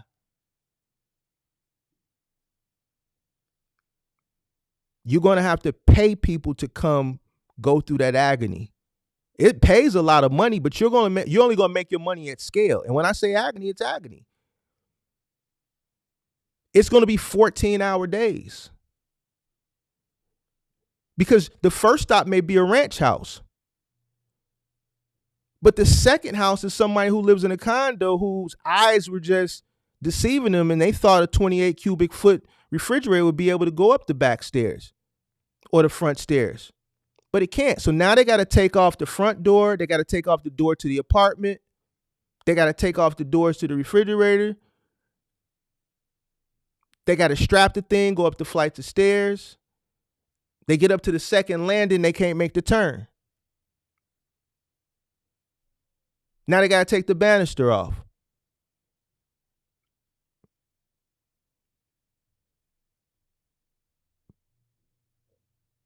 And then they get to the next stop, they run into another obstacle. This is what final mile delivery is. It's not boom, bam, thank you, ma'am. So it's not boom, 12, 13, 14 stops, a full truckload. All right, we just knocking these stops out. It's not like that. So now you got $50, $60, $70, $80,000 worth of merchandise on your truck that you're liable for. And every single stop you go to, they got to try to squeeze something the size of a watermelon try to squeeze something the size of a watermelon inside something that's the size of a lemon.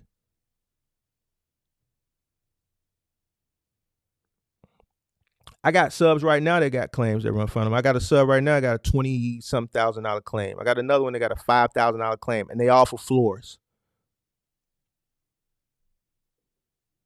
You know why? Because a lot of these guys mess the floors up when they go and carrying this heavy stuff. So I'm telling you all this so that you know what you're getting yourself into. You're not gonna make your money with one truck. Yeah. You're not gonna make your money with one truck. Okay. Especially if your guy don't want to be on it. He needs to be on that truck for some years. You need to know how to. Every item is different. Every place you go is different. A bungalow is different from a ranch. It's different from a Georgian. It's different from a tri-level. It's different from a bi-level. You might see this refrigerator yesterday, but yesterday you delivered into a bungalow. Today you may be delivering it to a Georgian. So the obstacle of getting it in the home is different.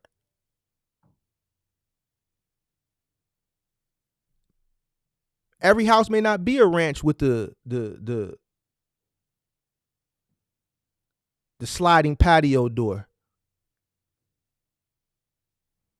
So, I think if you're going to do the business, first thing I would do is, I would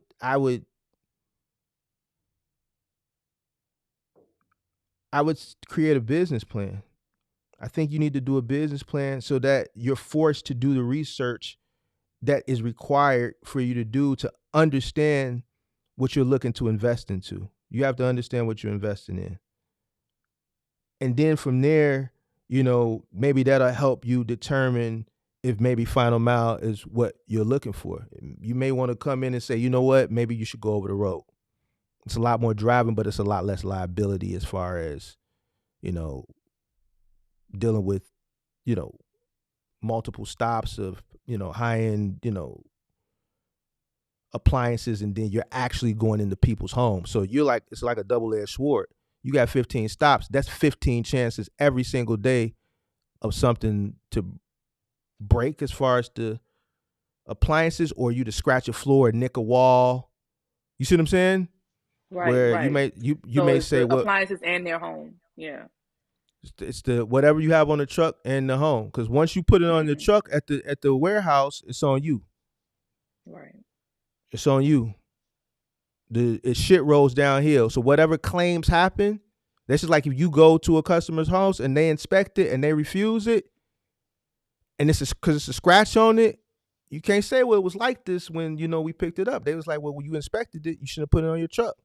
Mm-hmm. So whatever that refrigerator costs, if it's one of them $5,000 LG with the YouTube screen on the front, that you just bought it. Mm-hmm. Yeah. So, if it's a floor, the smallest scratch, I'm just telling you from experience, you could do a scratch this small. They're gonna send a guy out to do the estimate, the floor guy, right? You thinking it's gonna be a couple $100. You know what's gonna happen? When the floor estimate guy come out there, he gonna say, well, if we just do this part, it's gonna look new and the rest of the floor is gonna look aged. So in order for it to look right, we gotta do the whole floor. So now depending on if it's like my unit, the whole place is hardwood except the bathrooms, even the kitchen. It's a $5,000 job for this level. And a person who it's their floor, they're going to want it to look even all the way around, right? Of course. I mean, it's your home. So, yeah. And you didn't cause the damage. So, yeah, I totally get it. So these are things that I know that you haven't thought about because you haven't done this business. So I wanted to put this type of stuff on your mind. So upon your research, you may see that, you know what, since it's just you can probably go over the road. That way we don't have to worry about any other people, hiring people, or, less liability, be way up from home, or you might look into something local, one man, where it's just all palletized freight. Mm-hmm. Okay. Well, no, I appreciate your candor. We're just getting into it, just kind of like doing research. That's how I found your page. So thank you for going into the good, bad, and the ugly of the business, So I appreciate that because But to answer, you could go ahead, tell go ahead. from the questions that I'm asking. Yeah, but to answer the question, once you get your LLC, you get your DOT, your MC is what's costing you 300, your BOC 3, you got to get your UCR. Yeah. Then you can get your insurance, but you don't have a truck, so I don't know if you guys are looking to rent a truck.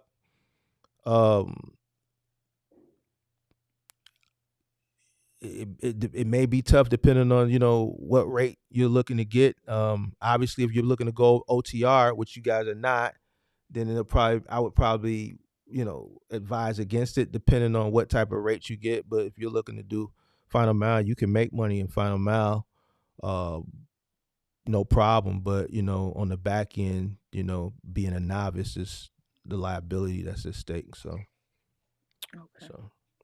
All right. All right. Well, thank you so much for your time. I appreciate it. No problem. Bye. All right, who? I know two people just tried to call up, so hit the link again, and then I'll bring you up.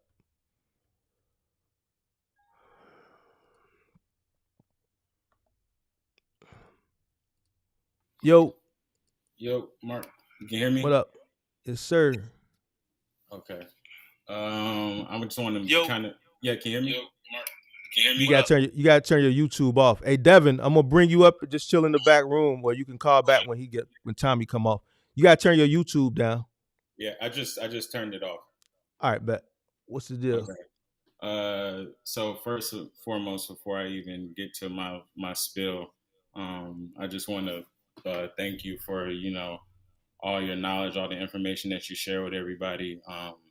I've been watching your videos since around August, and I definitely would say like you pretty much like last of a dying breed, because there's definitely a lot of cap going on out here in the transportation industry in general right now. So I just want to thank you for that. Appreciate you.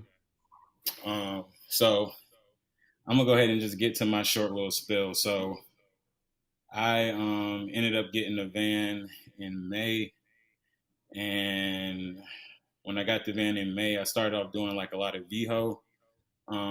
From there, I did VHO for about 2 months, and then in July, the transmission went out on my van. Transmission went out, and two axles basically snapped. So I had to get all of that situated. Luckily, I had warranty on it, so an $8,500 repair only ended up being around $1,000. So I basically got blessed on that. But from there, that's kind of like around the time I started watching your video. So I knew about like the different contracts before. The problem that I was kind of running into in the Atlanta area, because that's where I'm located, is the fact that I'm going on CB Driver looking at these contracts, and the money is just not necessarily adding up with the amount of time they want you to allocate to them. So, I literally just got American Expediting this past month. The only issue with that so far is the fact that the dedicated routes that they have is pretty much auto parts, and it's a flat rate, which is what I came in intentionally trying to do. But since it's filled out right now, the only thing that they're doing pretty much is on demand, where you're assigned to a dispatcher and they just basically send you out to go pick up stuff and drop off. I tried to start on Wednesday. So I called in and told them, hey, I'm in such and such area, just checking in. Oh, our phones are down. Okay. I'm not about to stop doing what I'm doing. I'm going to continue to make my money, because typically my day pretty much consumes either doing ride share super early in the morning until about mid morning. And then I'll go grab 2 shipped routes, which will pretty much take up the rest of my day, because that's going to take me at least like 8 to 10 hours to do. So pretty much what I'm saying is I'm just trying to figure out what is the best option for me. I know one of the other things I've been doing, I do VHO, ship, roadie, and ride share basically. I started doing a lot of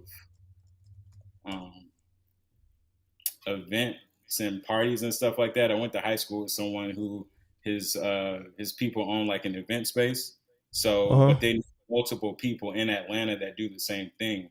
So he basically linked me with everybody, and I've been doing like a couple parties here and there every month, and that pays really good.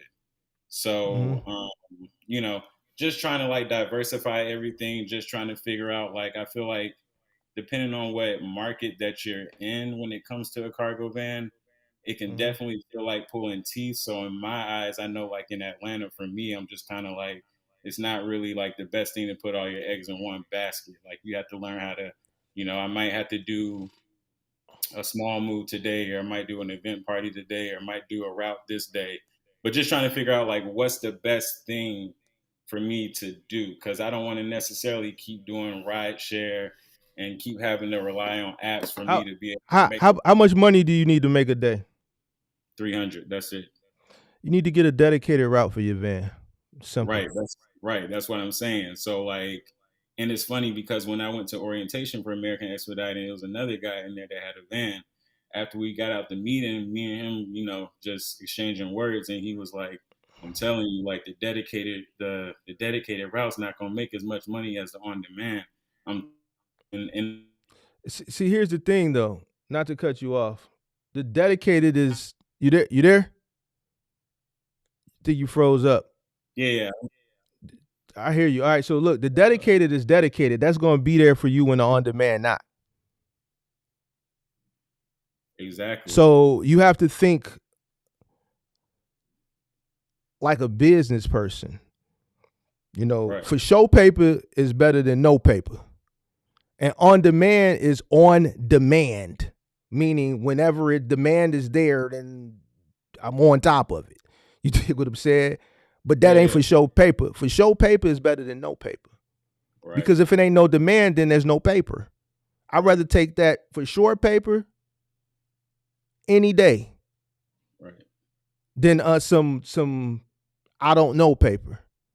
So right, when I say do your dedicated route, get you a morning dedicated route doing like Office Depot or Staples. That's going to start you at around 5, 6. You should be done with that around afternoon, early afternoon. Then you go do your on demand stuff. Your dedicated run, that's your 300 right there. right. Yeah, I already went to T Force.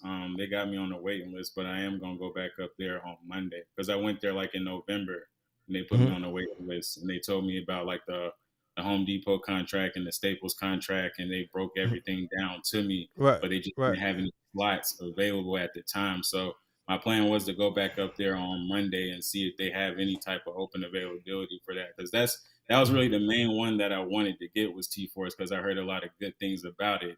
And I heard a lot of good things about American Expediting, but I'm just like, honestly, if y'all can't put me on a dedicated route, like, and even I called back the other day when it was supposed to be like my first day. I called back around noon, and I told the guy, I'm just trying to check in. I know your phones are still down. He's like, what Mm-hmm. area are you in? I was like, I'm downtown Atlanta. He's like, okay, I'll call you back in 15 minutes. No call back. So it's like I'm not about to stop the money that I'm making throughout the day to wait on y'all to call me. It don't add up and it doesn't make sense. Mm-hmm. Yeah. So yeah, that's basically I, yeah. Find you a dedicated route, bro, and then focus on the on demand stuff in the afternoon and the evening. You see what I'm saying? Get the dedicated, man. The dedicated should put you right around that $300 or $400 mark. And okay. then the second half of the day, you just focus on the on demand stuff. I got you. I mean, yeah. Go ahead. No, I was just gonna say I definitely wanted to book something with you, not this month, but probably next month. And Mm-hmm. definitely everything that you say about, as far as the financial part of the business, Mm-hmm. uh, it definitely all makes sense. It made sense before, but it's just you kind of solidified a lot of things that I was thinking about in my mind, at the time. So I appreciate you for that. So like one of the biggest things I got on my plate right now is I'm actually getting married in August.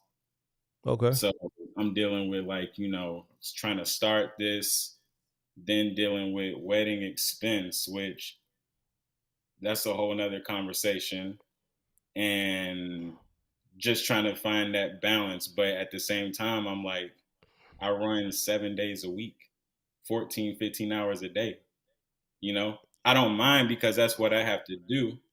But, Mm-hmm. you know, I need, like you said, I need to find that dedicated route because I feel like right now I'm working more hard than smart, Yeah, basically. that's what I'm saying. You got to get the dedicated. You know, the dedicated money or the dedicated is gonna always be there for you. You can Mm, count on that Monday through Friday, you know, and then utilize the second half of your day for on-demand stuff. If you just right, chasing on-demand app here, app there, you running all over the place. Find something that's stable, and then spend the second half of your day, you know, chasing the on-demand stuff to kind of supplement what you got in the earlier part of the day. right. Okay. That's what I would do. Yeah, that All was right. it. Yeah. I appreciate you for tapping in, man. Yeah. Appreciate you. Have a good one. All right, you too. All right. All right. Yo, Can you hear me? yes, sir. What's going Is it on? echoing? Nah, you good. All right, but first of all, I just wanted to appreciate you. I've been watching you since probably like about August, Appreciate and you. you actually, I want to say you saved me by being real because during, I want to say December, I was about to go out and get a box truck, and I was Uh huh. gonna rent for a week. I was just gonna hop on the road. Me and my dad was gonna go on the road, Uh huh. and we was just gonna go out there. We didn't have no plan. I didn't have my cost per mile. It's just listening to all the hype and everybody on Instagram and TikTok talking about box trucks. And Mm. then I started watching your live, and I started realizing that's where all the gems was. I heard you speak Mm. about humble beginnings, so I Mm. started looking into the cargo vans because I could definitely afford a cargo van, but the box truck was kind of iffy. I was gonna have to like tiptoe around. And my auntie also was doing cargo vans, so I had somebody else in my ear. But I was also the one in the chat who was talking about pace. Do you Mm. remember that? It was like from Was it live yesterday or something like that. was it It was yesterday? one. It was a guy in there talking about he was making $500 to $800 for Yeah, pace. yeah. Doing the auto parts, Yeah, right? I went up there for an interview, and they told me everything was good. They told me to come back up there Monday, and they'll let me know what rate they'll be able to give me what route. He said I'll either be delivering like stuff from HelloFresh for residentials or Staples to like Office Depot or something. That's what's up. But That's what's but up. my question is, I hear you talking a lot about final mile. I'm trying Mm-hmm. to run it up right now in the cargo van, but I still have that in my angle. That's what I want to get into. I just want to know, like, being in my position, what would you set your strategy up to the best way to get inside the market to find them out? It's just like I told a lady, and a lot of people thinking you know, and I don't be trying to deter people. I just really want to give you what it is because it ain't what people think it is. It's not won't bam, thank you, ma'am. It's difficult. You know what I'm saying? So the main thing you're gonna need is people. You're gonna do it. You're gonna need at least two other guys to rotate and to give yourself a day off. You are going to need some experience. You know what I'm saying? You're gonna need that drive. You're gonna need that work ethic. You're gonna need to be physically fit. Uh, Mm-hmm. uh, uh, and the most important thing you're gonna need outside of the people, the dedicated people, is the experience. All right, you're gonna have to get some type of experience from somewhere, especially if you've never moved anything or maneuvered anything uh before. See, where I was Mm-hmm. lucky at, I started from humble beginnings, so just hustling, doing moving jobs off Craigslist. When I stepped into uh uh uh becoming a licensed mover and then started the Final Mile company, I was already a mover, so Final Mile just came Naturally. second nature, right? So if you haven't been in a position where you've been hustling doing it, you know, on the under the table, right, where you are at an advantage to kind of nick a floor or ding a wall or maybe, you All right. know, nick a sofa, and you're dealing with a consumer who ain't really tripping because they looking for a cheaper price point, so they don't mind the scratch or scuff here.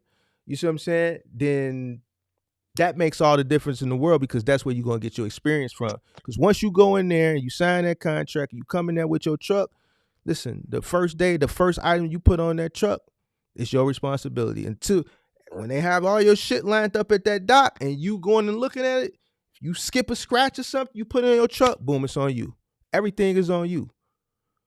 Everything from the freight that you put on the truck to whatever damage you cause when you go to a person's house. So people and experience. You have to have Right. the experience. So it's just like I didn't get a chance to tell a young lady, you got to have the experience because you got to be able to train the people. Mm. So Yeah, that's the why I money try is to get the money hands-on. is there. Go ahead. I said, yeah, that's why I got hands on with the cargo van. 'Cause I notice a lot of people, you know what I'm saying, especially young people, first thing out, they always trying to put somebody else in their trunk, but you don't learn a lot of the little stuff on the way up to the top, man. You miss out on a lot of knowledge by not getting in there yourself. You covering the microphone with your finger or something on the phone because you going in and out. Can you hear me now? Yeah, that's better. Yeah, I was saying a lot of young people, they try to put drivers in their trucks instead of actually getting in them, and that hardens the curve on them. Here's the thing, like what she was saying. Listen, that whole streaming revenue shit that these people talk about on Instagram and whatever, that's bullshit. Yep. It's not a listen. You're not gonna make a lot of money with one truck putting somebody in it. The margins are too low. If you thinking you finna go copper bins or copper Hellcat or whatever, and you think one truck is gonna make you money, no, you're sadly mistaken. You'll be lucky to make $150 a day. Yep. You see what I'm saying? So, you know, this ain't that type of business. Nowadays, it's purposely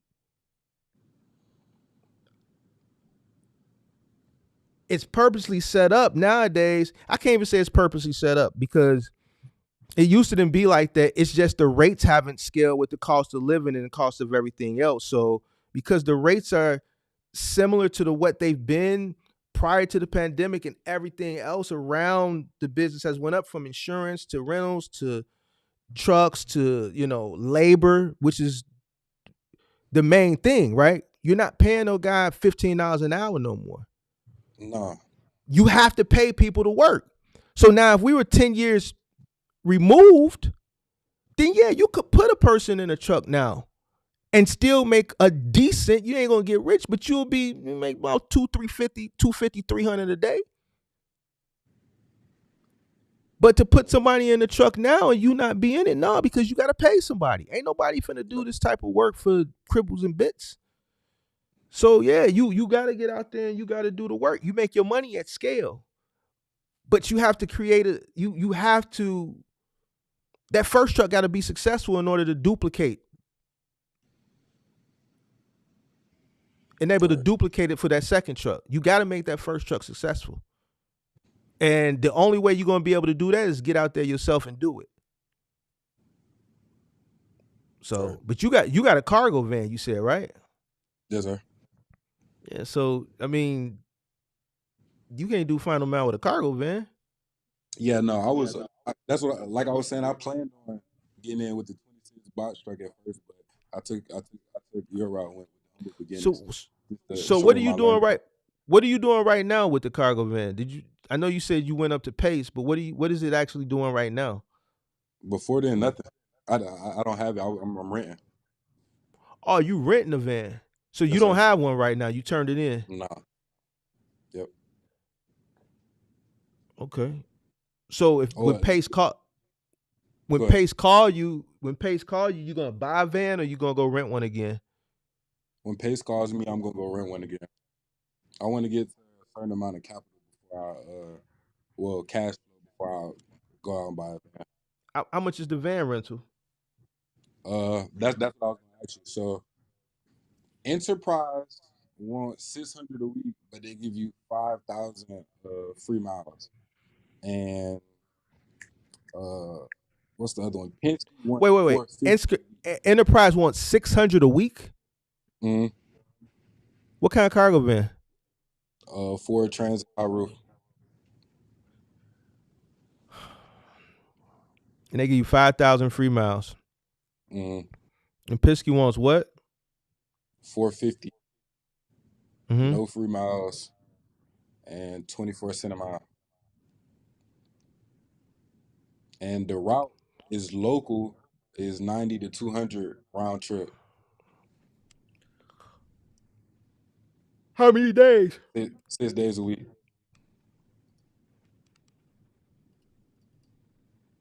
And you said Penske wants 24 cents a mile? Mm-hmm.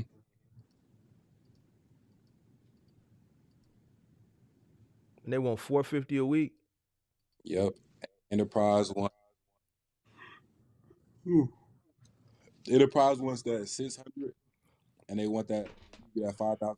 After the 5,000, they want 99. 99 cents a mile? Yeah. After I the think 5,000. well, I gotta remember this has been a long time ago. I think both of those rates are extremely high, but I gotta keep reminding myself. It's just not the old days no more. So, I mean, if I had to choose between the two, I would go with the $600 and the 5,000 free miles because you're not gonna go 5,000 miles, and that'll Nah, yeah, give you, extra miles if you want to, do extra work if you got a short day or if you want to work that seventh day, doing something yeah. else. Plus with that 450, you'll never be paying 450 because the truck got to move. Right. At least with that Yeah. 600, you'll know you'll get a couple. You know what I'm saying? Weeks or so where you don't have to pay for that mile. Yeah. Yeah. And Both of Pace those also rates gives are. a fuel surcharge. How much is Pace paying you? What was the rate? That's why they haven't gave me the race. They are calling me back up there Monday. Yeah, I think both of those rates for those vans is just that's like double of what, rates that, that I'm used to. Normally a van is like 3 something. I seen some on there for 3 something, but those were smaller cargo vans. Yeah. 3 something and maybe like 10, 11, 12 cents a mile. Like I'm not. That was for the high road? See, you gotta understand, bro. I haven't looked at a cargo van rental in probably 10 years.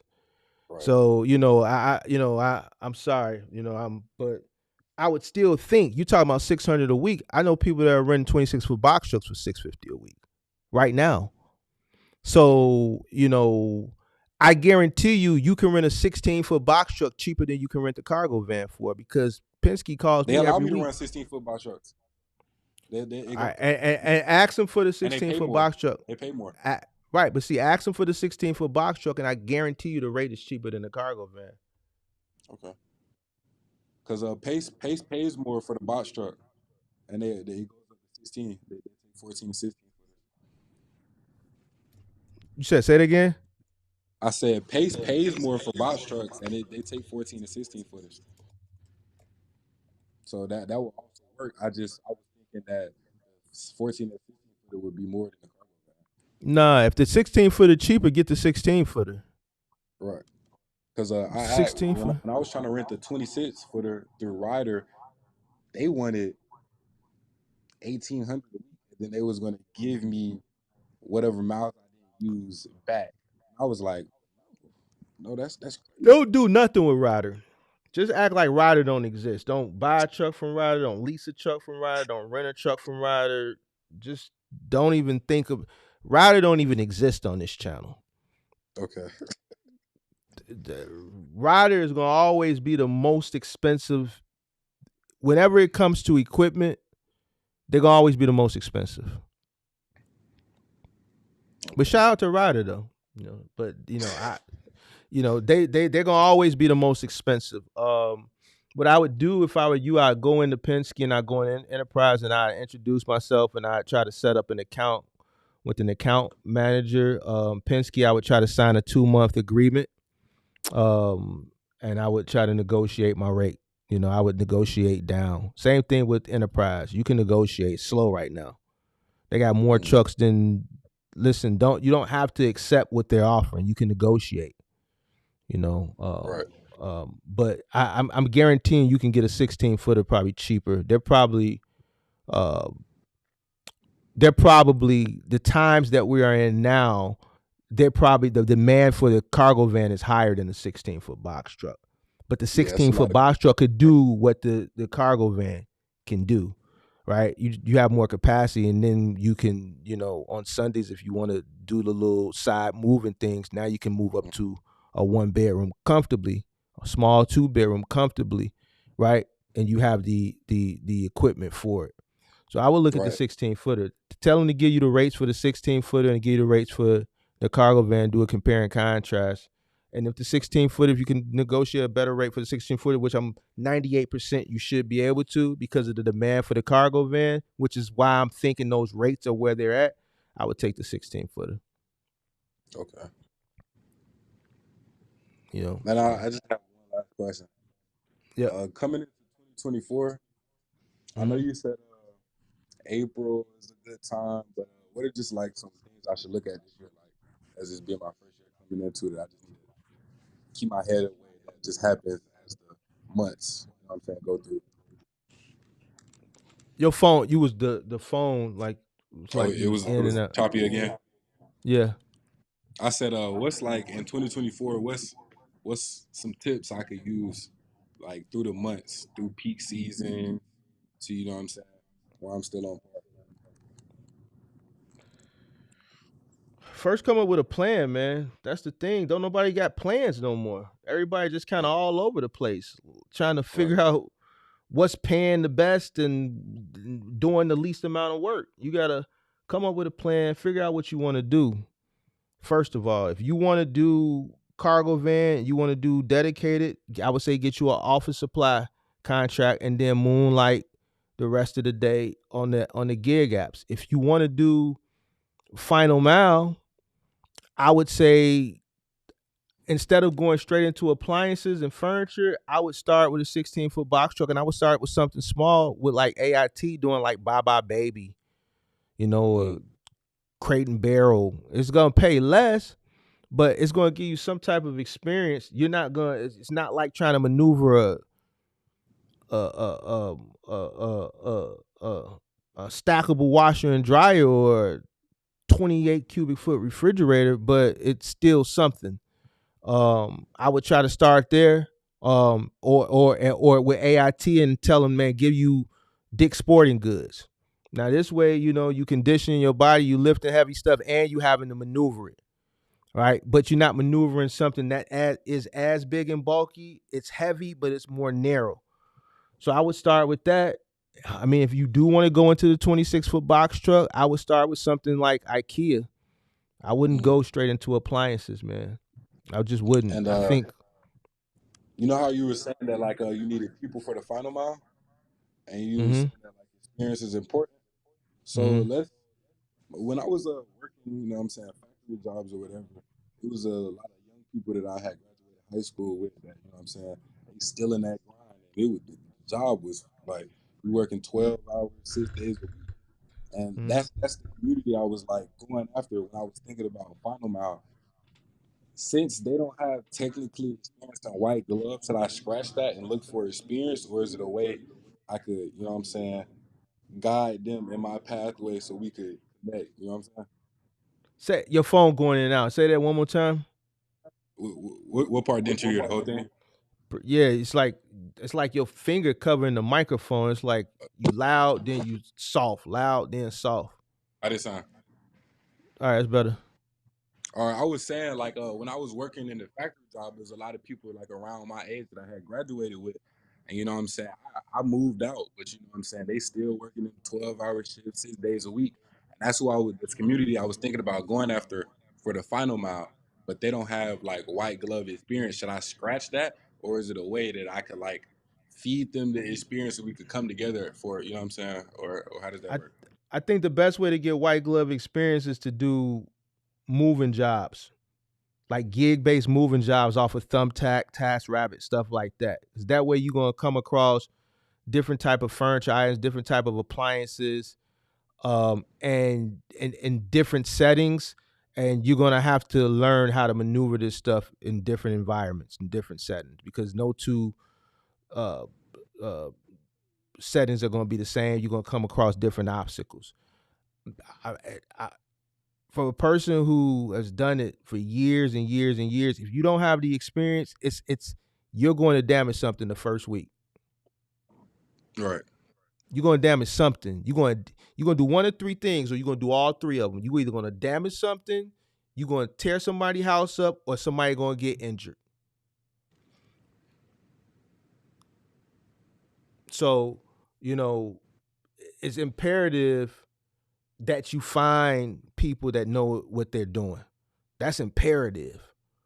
You need to know what you're doing so that you can train these people, because you can't hold them accountable if you don't know how to do the shit yourself. Yeah. See, the reason why, did you see the episode the other day when Rob was talking and we was talking about claims and how I would take people's money and shit like that? You know why I could take people's money?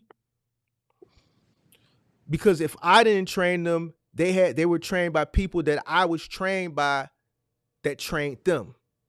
Right? Because it's a certain way. The thing is, you're getting trained the correct way to do these things. I have all the equipment you need, from hump straps to forearm straps to shoulder straps to piano straps to four-wheel dollies to appliance dollies to hand truck dollies, and then training them how to use this stuff. Okay, for this chest of drawers, it's going up 3 flights. What strap should you use? All right, the hump strap. Where's the hump strap placed? How does the hump strap link back?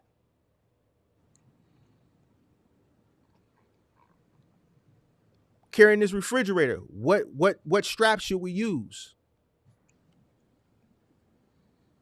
You see what I'm saying?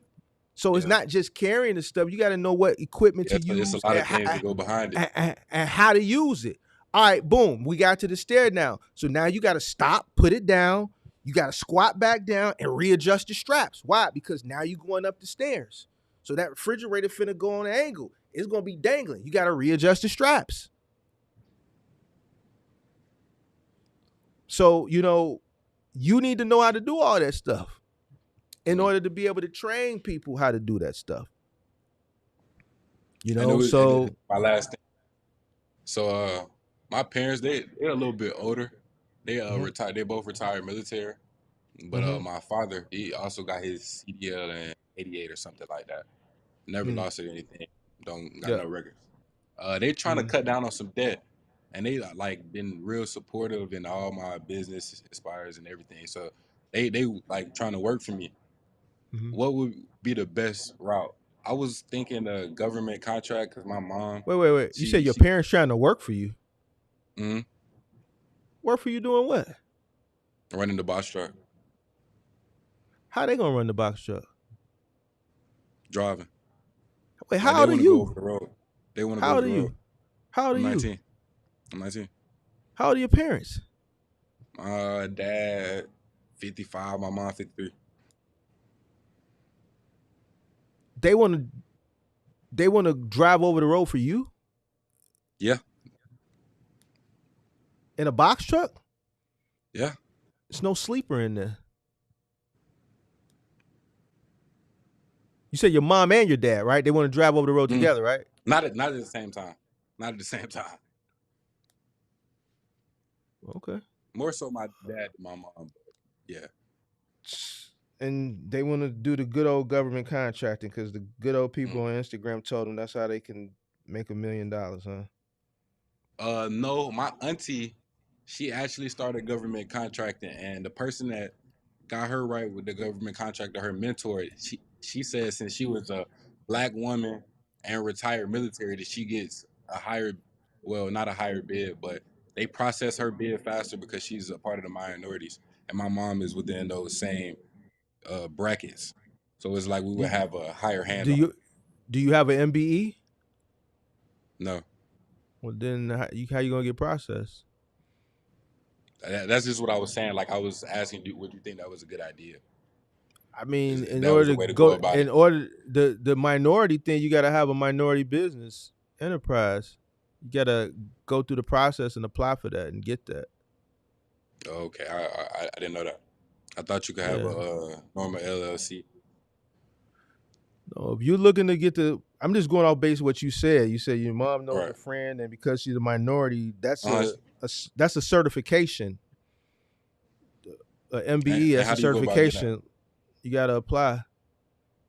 that? Okay, Take but anywhere from 6 months to a year, but it's just for certain things you bid on. If certain things require, let's say, a certain percentage of a contract has to go to a minority, then the minority it goes to that would be in that bidding pool would be minorities that have an MBE. It's just like some okay, people have a WB, a woman business enterprise, or minority woman business enterprise. So they're just certifications, right? So that, like I said, like if I was bidding on a contract and let's say they say, okay, well, 25% of this contract has to go to minority owned businesses.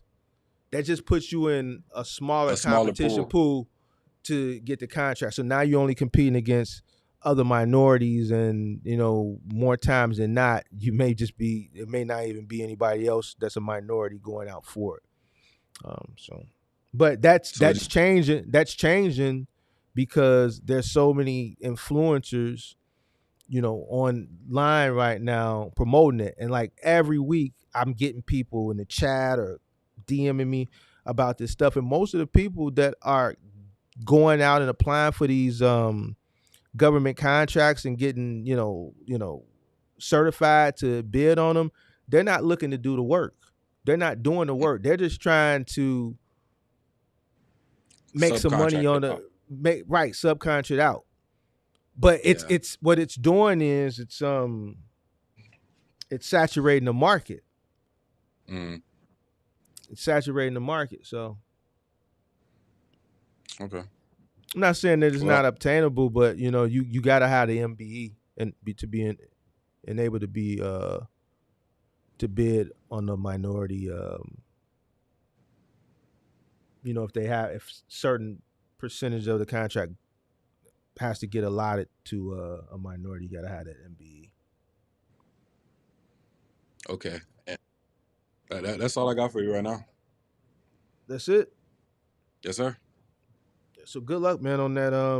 What was it with Pace? Yes, sir. With pace.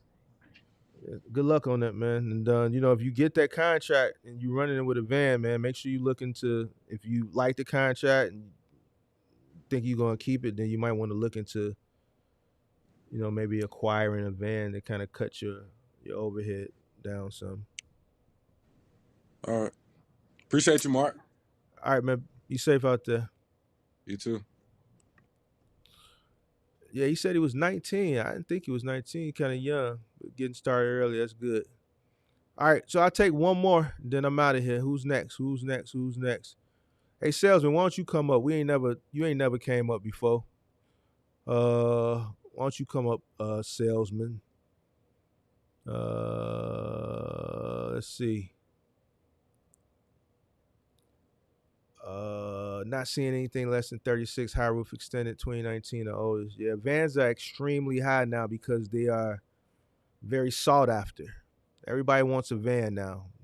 The van business is more popular than the box truck business at the moment. The van business is more popular than the box truck business, and the demand is there for vans. So,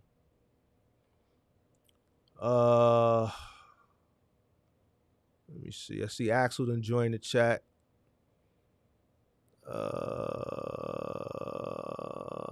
Price of trucks has dropped. Price of trucks has dropped, but cargo van rates seem like they're going up. Let me see. Let's see.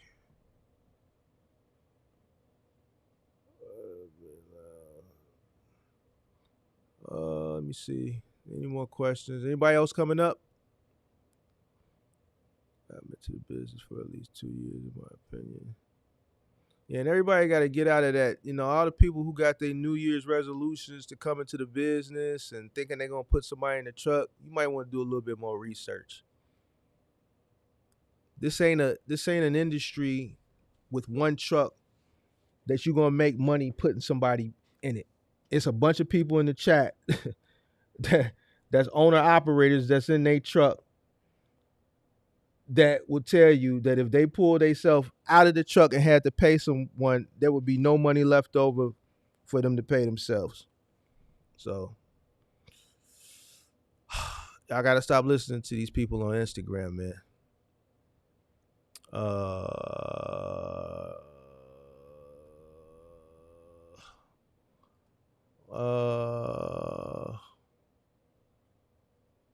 so I don't know, man. Y'all gotta, like, I don't know where y'all be hearing this stuff at, man. I don't know why y'all be thinking this stuff, and I hate to be the dream crusher, but man, I'm gonna have to be the dream crusher for 2024, man. I see I gotta go back to the dream crusher mark, like 5 Star said, man. I gotta go back to being the dream crusher, man. I gotta start crushing people's dreams because y'all dreams just ain't reality. One truck is not gonna get you there. It ain't. Matter of fact, one truck running OTR with a driver, you're not gonna make any money. You're gonna be operating probably at a loss. Pretty much. Pretty much.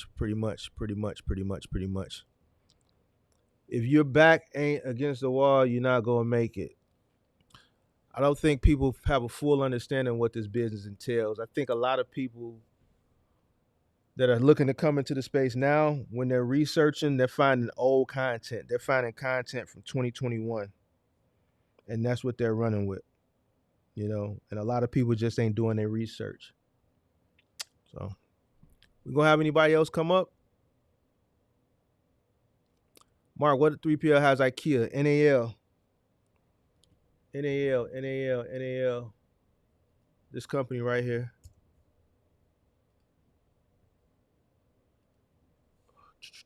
Share my screen.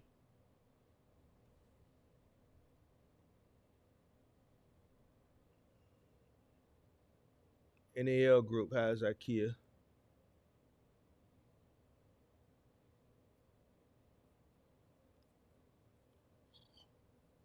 Yep, NAL Group.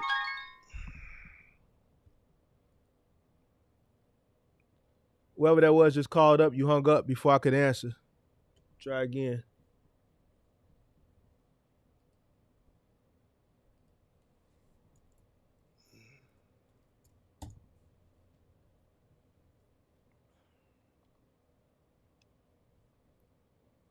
Said you need advice on scaling? Hit the link. You know what? They got a good video of some people carrying a refrigerator. Hold on. Hit the link.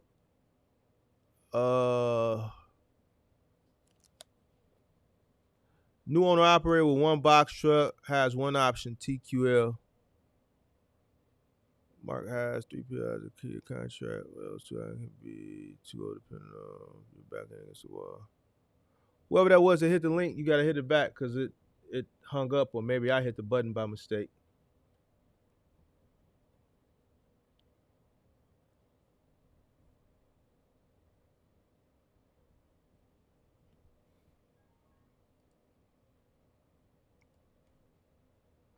I guess this will be my last one for the night. Yo, Yo, you in the box truck? yeah. I'm in the box truck. What's going on? Yeah, I'm the guy that was running the pace, was still running the pace, and right now I'm doing pretty solid. It's to a point now where I'm just looking for advice on how to play your cards at the warehouse, like when to lean on certain routes, or just how to go about having a conversation with the account manager. How long you Um, been in there? I've been running with them for about 2 months. And what they paying you? What you making?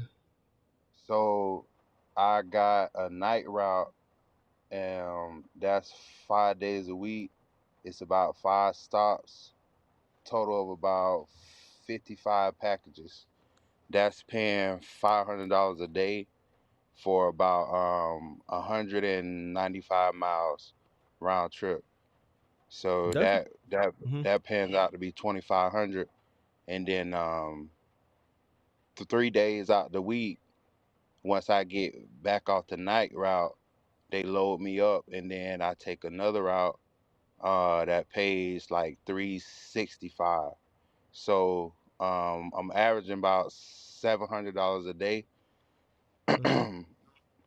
with those two contracts combined, pretty much, because they both kind of like stuff. So Mm-hmm. um, Okay. so yeah, every month I'm profiting about. Last month we did 3,700, um, and I'm paying myself $800 a week. Wait, wait, wait, wait, So wait, wait, wait, wait, wait, wait, wait, wait.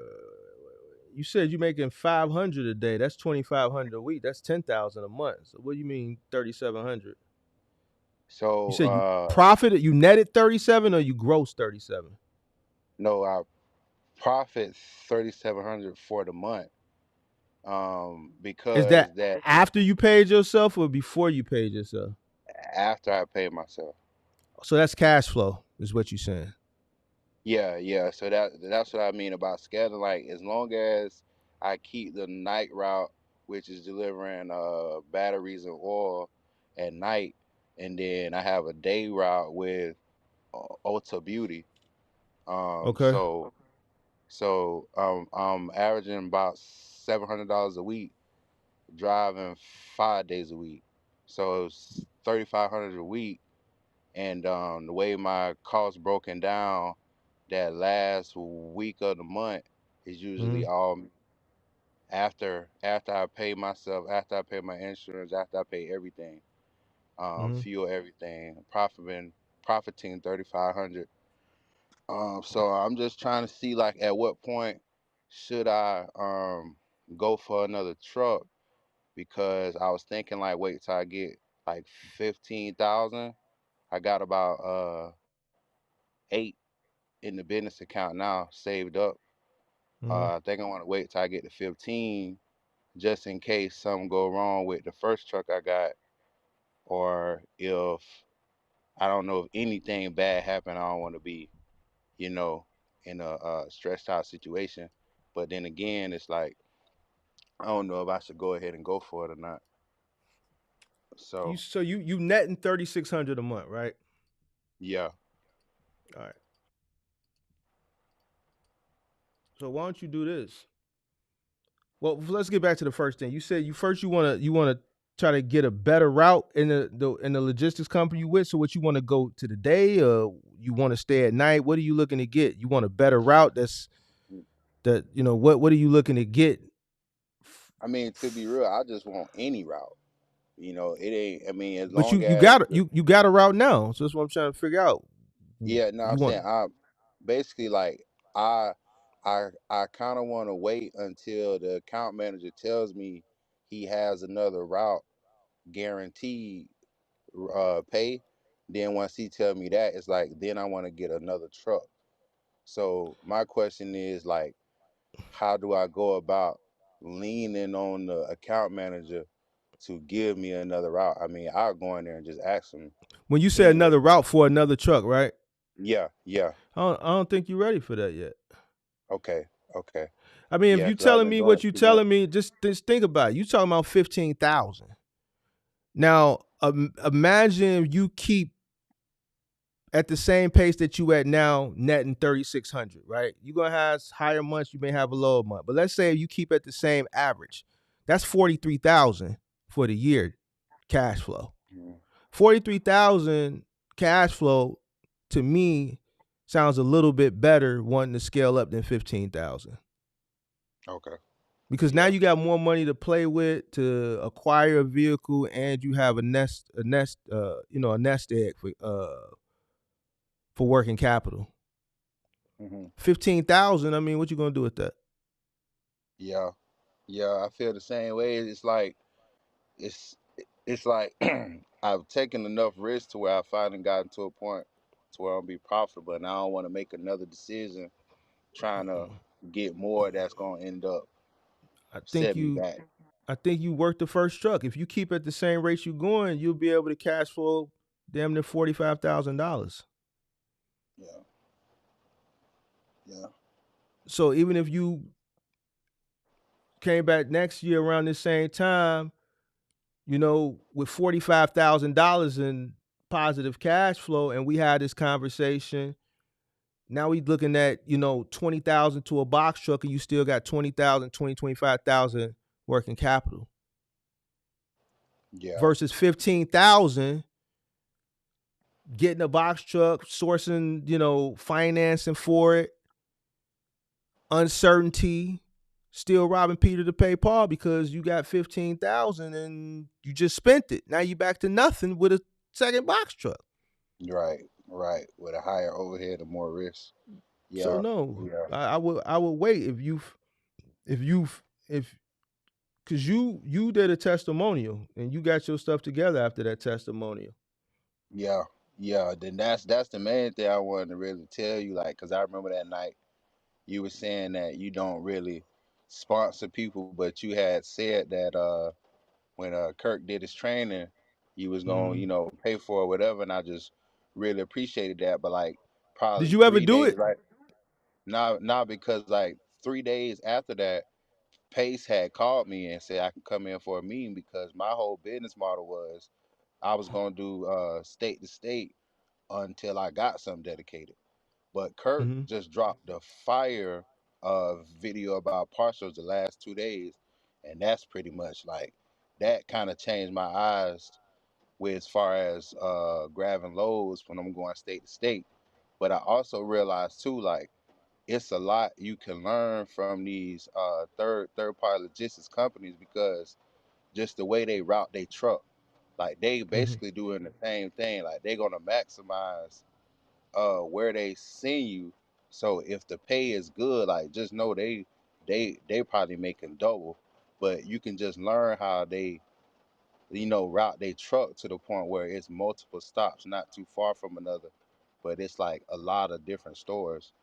So Mhm. I just been learning a lot. But yeah, just want to say it panned out for me, I I needed that conversation about keeping my books tighter Mhm. because everything I'm doing a lot better now. A lot better. Yeah. You cuz Kirk was giving me some flack the other day and I talked to Big Zoe earlier. He said only one person was mad at me. Did any of your family see that live stream testimonial? Oh yeah, my family definitely seen it, but I come from a different like background. Like my parents talk to me how you talk to everybody. So for me, it's nothing new. Like um, it's nothing new at all. And they was like, well, Justin, he's right. At the end of the day, you going state to state. You calling all your friends. Everybody saying they're proud of you, but we looking at these books, and we ain't making no money. Mhm. So where is it going? But not a lot of people come from that type of background, and I'm grateful that I do. So that's why I really like you and Kirk show, because I know, like, if a person giving you tough love and you really serious about this shit, like that's all you really can ask for at the end of the day. Cuz you was operating in the negative before that Yeah, that yeah, I was testimonial, right? operating. Yeah, and that's the main thing. Like Q4, we profited about 13,000, but for the whole entirety of my business, I'm just not getting to a point where I'm in the green about 3K, I believe. I think I just looked at it, but that just goes to show, like, you Mm. know you gonna have to pay that learning curve. Like, so Mhm. now, but that's why I really want to reach out to you, because like a part of me want to expand, but that's the young side of me because I'm 26. You're But not I'm knowing, ready. like, you gotta wait, bro. You're Like not you ready. gotta wait, like you just, yeah. Yeah, yeah, you cuz it's going good for you now and this is see you just kind of, you kind of excited because, Hmm. you had the testimonial, we figured out what the problem was. I told you how to change things around, you changed things around. Now you seeing now you seeing the green and now you ready to scale. Nah, you're not ready to scale. You know what I'm Yeah, saying? You're not ready to scale. Because that little 36, 3,700 that you profiting right now, it may not be like that next month. Anything could happen. Pace could, whatever contract that is they got you running, they could lose it. yeah, You're not dealing directly with whoever, they're dealing with somebody, you dealing with them.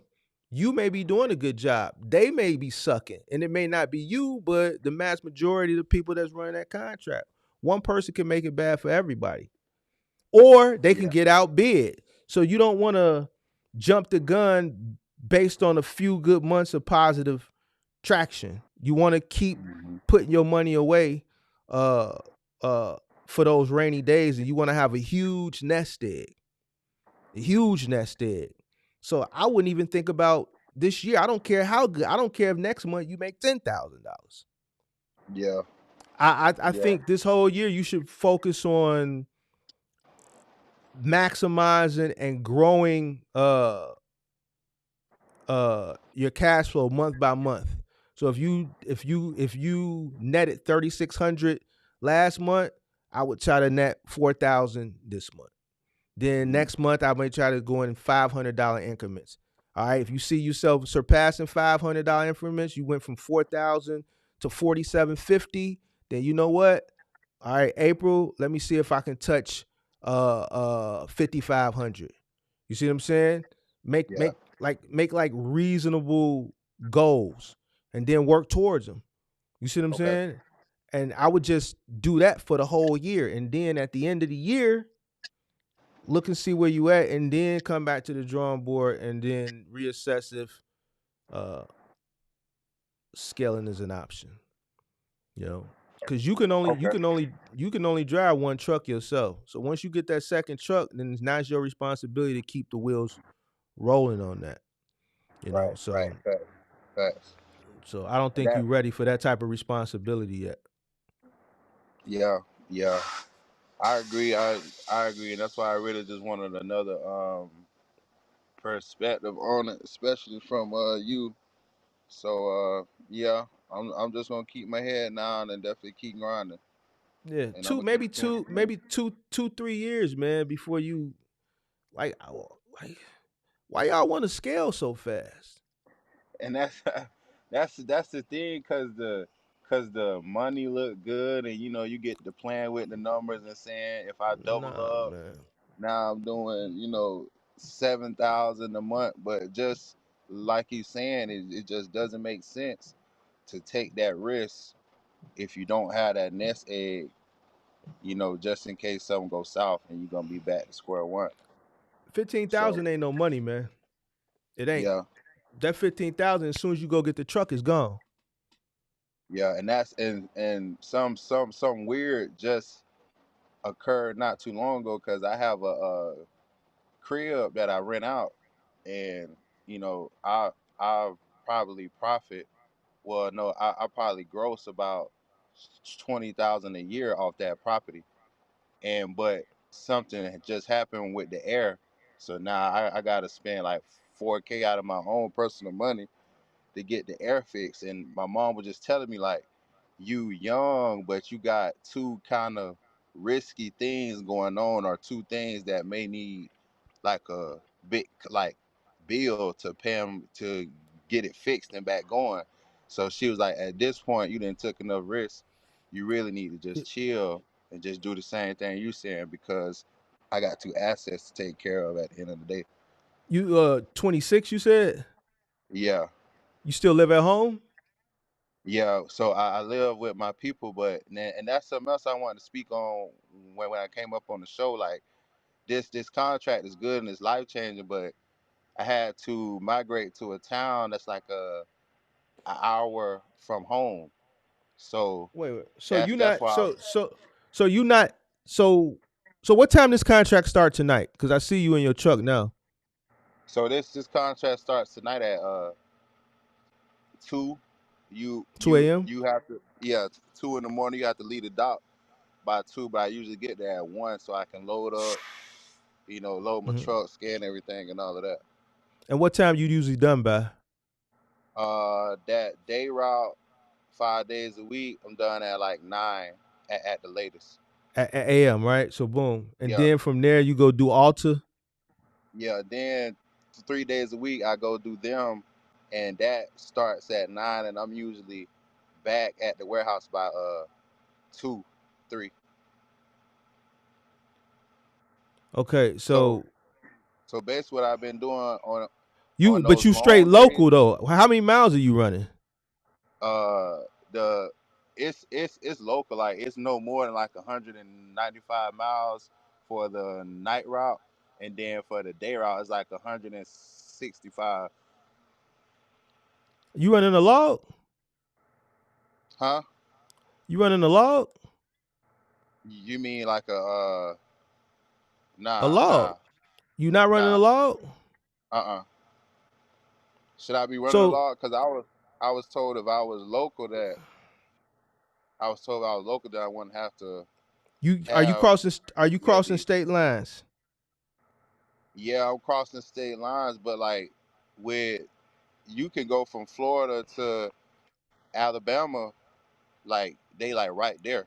So you can go And you like but you running out of 150 air miles. So air wherever your miles. I so look yeah, wherever I so may be look cutting it close. wherever your starting location is, say that's like a point. Hmm. From that point, 150 miles in a radius, 150 air miles. So that's why when you say 195 miles, I'm like, cause no, not that's not what caught me. When that's why I asked you what time does it start, and then you told me what time it end. Then you told me you went and go did another route. So I'm listening to the miles and how many hours you working. So you Yeah, go through any that way stations or anything? see, and that, that's the that's the thing. I could, but it's just another route that I take that they always tell me to take anyway. So I don't go to any way stations. My route don't usually have them, to be honest. I don't usually have to go to any way stations. All right. All right. So you said you 150 miles away from the crib. Nah, I'm like 72 miles away from the So crib. so once you done with the altar route, you just go back to the truck stop and just sleep there? Yeah, so on the long days, I just go back to the truck stop, sleep there to about 11:30. Then I get up, and I'll probably slide to the gym, run like a mile or just stretch or something light, just so I can get in there and shower, and then I'll start the route. And then usually that next day is short. So once I get off at 9, I just get in my car and drive home, and I'm usually home by like 12 Hmm. at the latest. After I grab some food, put gas in the car, I'm usually home by 12. Yeah, you might want to still be careful, bro, since you crossing them state lines. If you was staying within the state, then that's different. You crossing state lines, bro. Yeah, So you want to be careful, bro. And you got an interstate authority. So that's the one that's state to state, right? yeah, you state to state, you crossing state lines though, bro. Yeah, So you crossing state lines, bro. So so you might want to be careful. You're not running a log either, so so but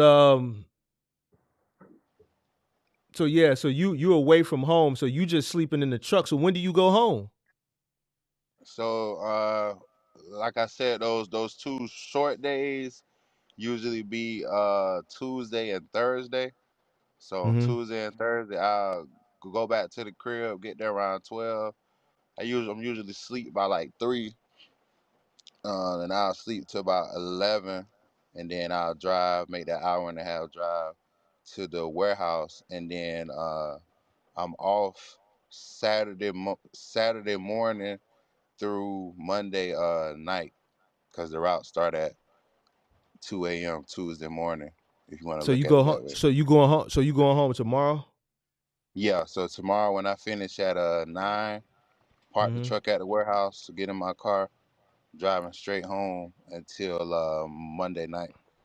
So you shower at the truck stop and all that stuff, or at the gym? Nah, yeah, the gym. Like I go to the gym a lot, so that shit I see with Kurt yesterday.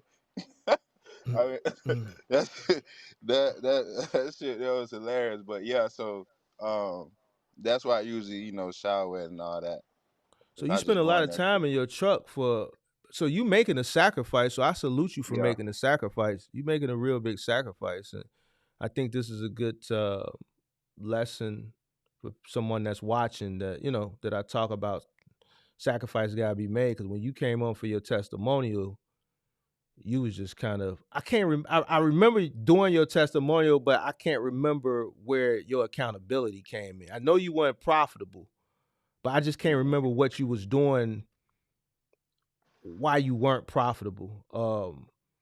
But it's some stuff I got to talk to you about, and I don't want to do online because I'm concerned about.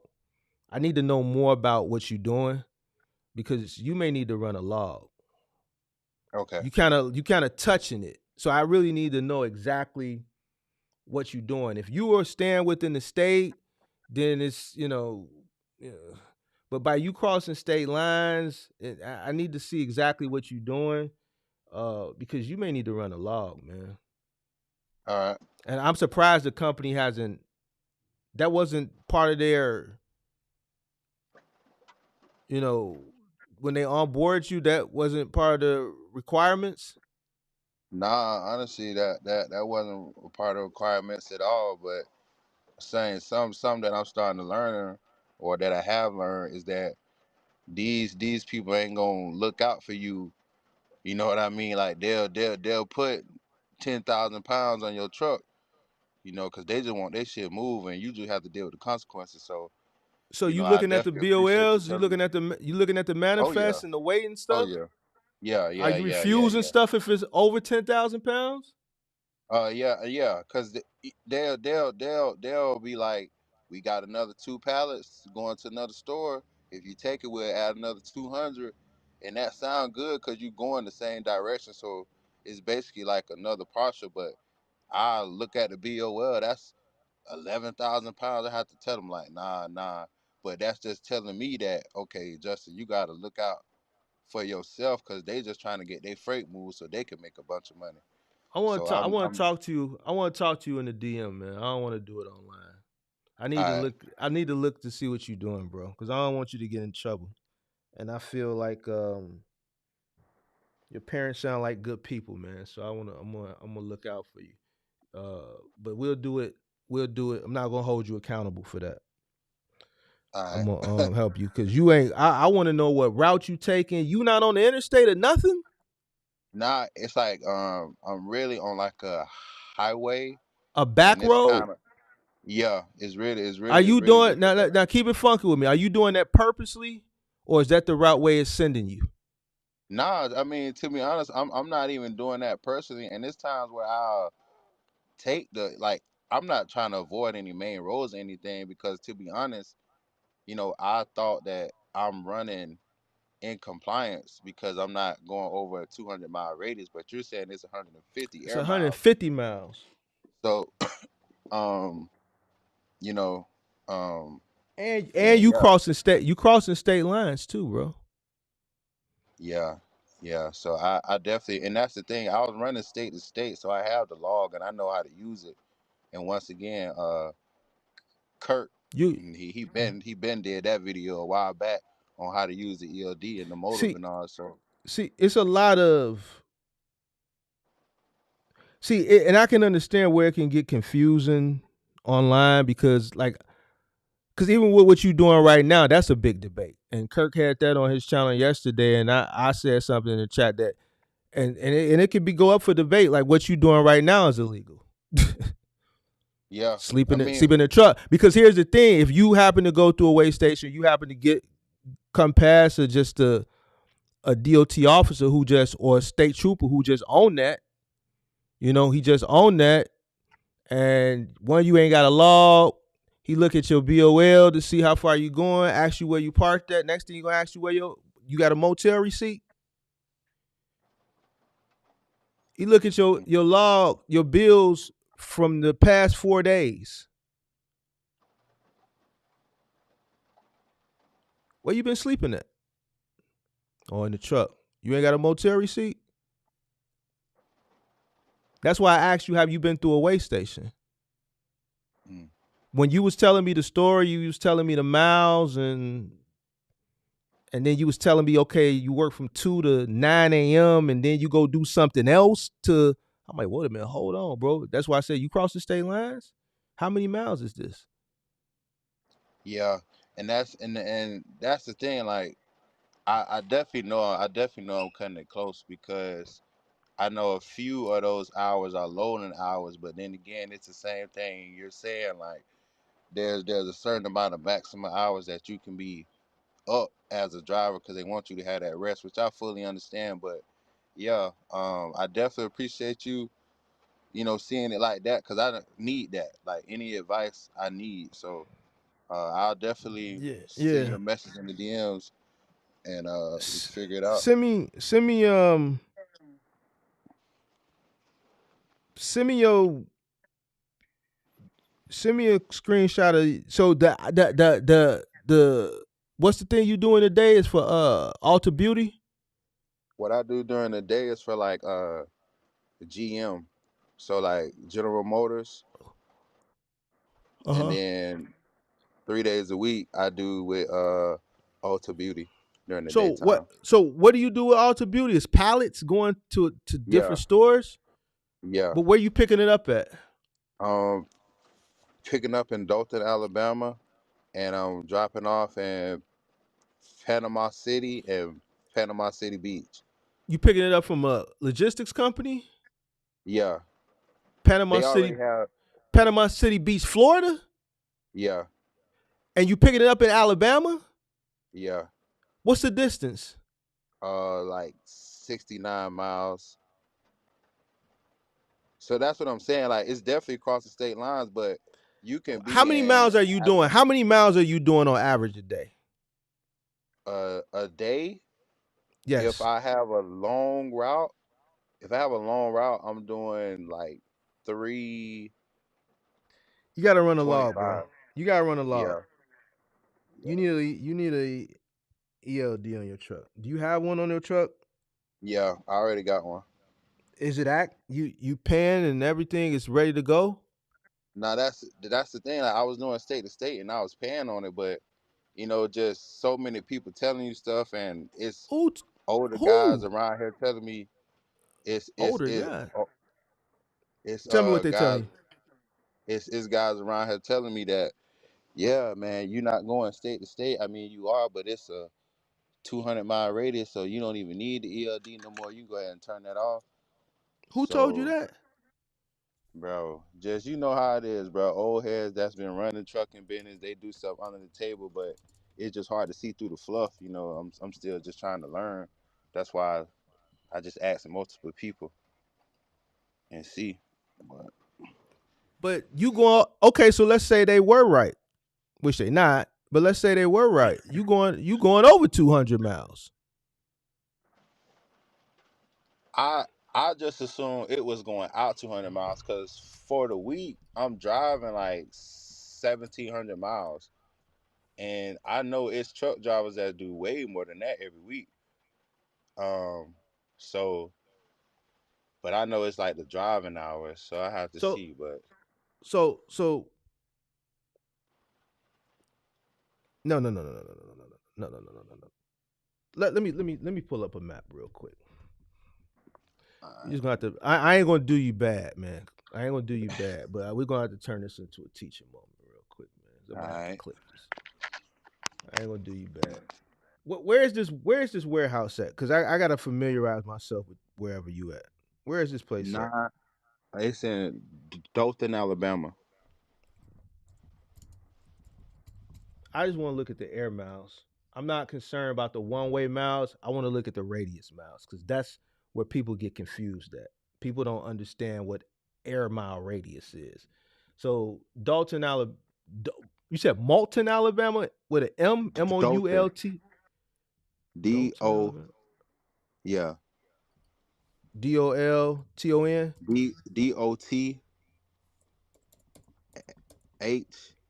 DOTHAN.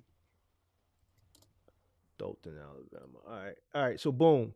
So tonight you pick up in Dalton, Alabama, right? And then they giving you Yeah, 5 stops. You say, yeah. all right. You got your manifest, your BOL already? Uh, No, I don't have it. They usually print it when I But get there. you go to the same places every day? Yeah, so I know exactly where I'm going. All right, what's the first stop? Marianna, Florida.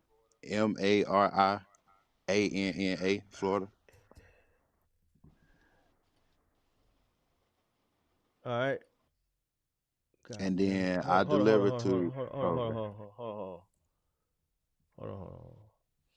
You said Dothan, Alabama. Let me see.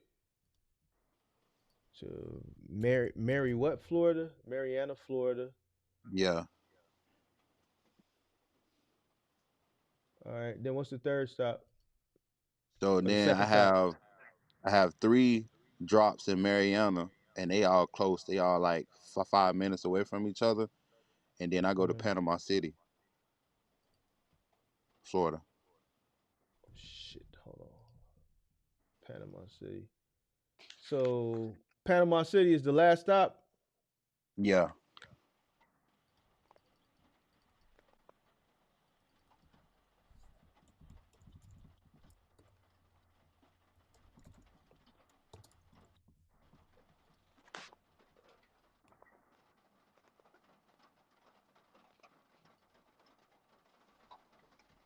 Dothan, Alabama to Marianna.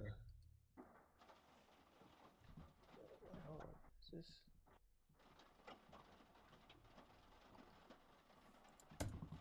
No, I'm not using Apple Maps. Let me use Google Maps.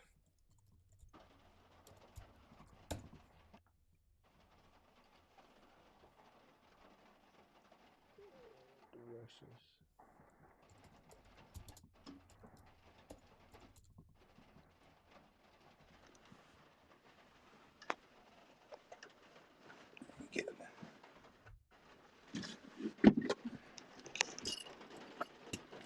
Mariette. What was the name of that place? Mary what? Mary what, Florida?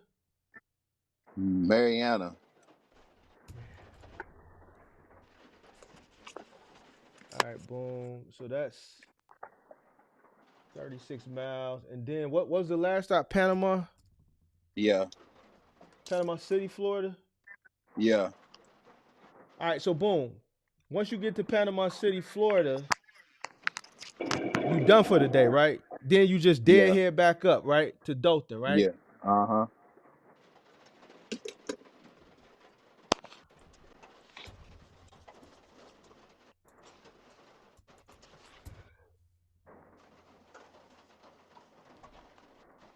Give me a second. All right. All right, so then once you do that, then the next thing you do at 9 is your Alta Beauty, or you Dothan, said you Alabama. do none? Yeah. Yeah. So it's Dothan, Alabama to Panama City. Hold on.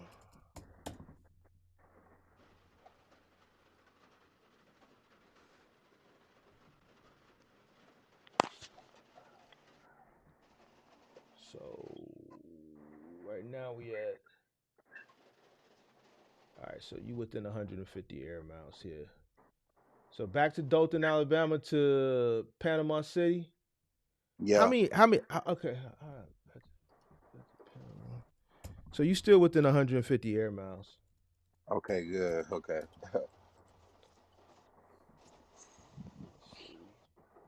That's Cause good.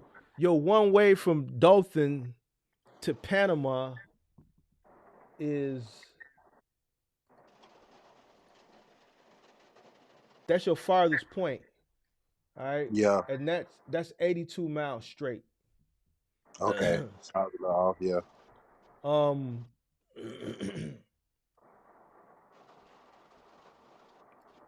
Let me a second. Then you said, but that's 2 o'clock. Hold on, let me see.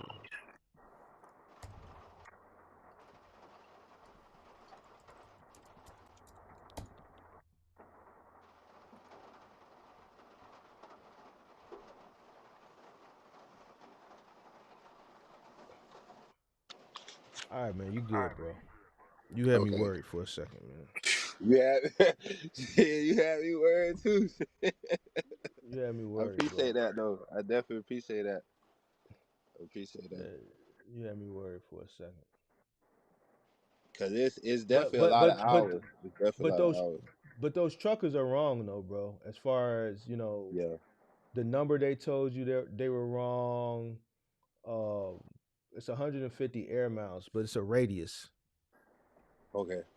So wherever your center point is, as long as you stay within that 150-mile radius. All Hmm. right. Now here is the I think the word is caveat. Hmm. Would that be caveat? You crossing federal lines. Hmm. State lines. Mm-hmm. Yeah. Mm-hmm. Yeah. So And you that running yeah that's commercial freight. You running commercial freight cross state lines,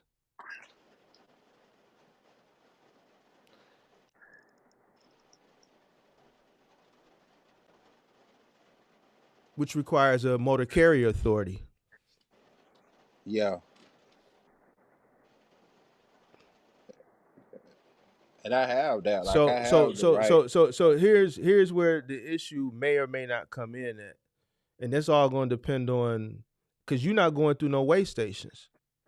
Nah, it just so happens like the towns is fairly small, so it's just a little small roads. Like I don't have to go through no way stations at all. But here's where see this is one of those things where it's still a lot of confusion. It's just like the sleeping in the truck thing because I see some people in the chat they're saying returning miles. 150 air miles is air miles. So boom. It's not point A to point B returning back in a total number. You can drive as many miles as you want. You can drive as many miles as you want within that 150 air miles. So let me how can I do this so that because I don't think a lot of people kind of how can I let me see something. Let me see something. Let me see something. Let me pull this up over here. All right, so let's pull this up here. Hold on, let me pull this up. Let's pull up the whiteboard. Let's pull up the whiteboard. And you can look this up too. All right. The best place to look it up. So here's the thing.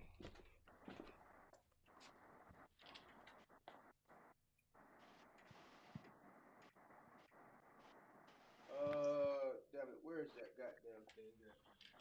So I keep a JJ Keller um compliance book, right? And that's gonna always keep you in compliance, right? Um, you can also use the JJ Keller website, right? And anything you have a question on, it's best to get a subscription, or you could buy the book. The book like $300, right? I got one over here somewhere. Okay. But anyway, that's gonna let you know pretty much any answer that you need to know that you're not able to find on the FMCSA website. All right. So let me pull up a whiteboard real quick so I can understand because I think a lot of people don't understand what air miles is. All right, so boom. Let me pull up this whiteboard. All right, so boom.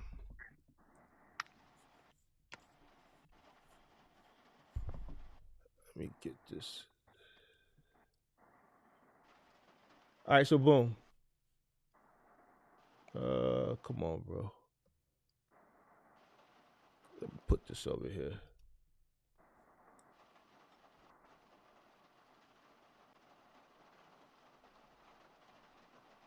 Come on, stay over here. Hold on a second.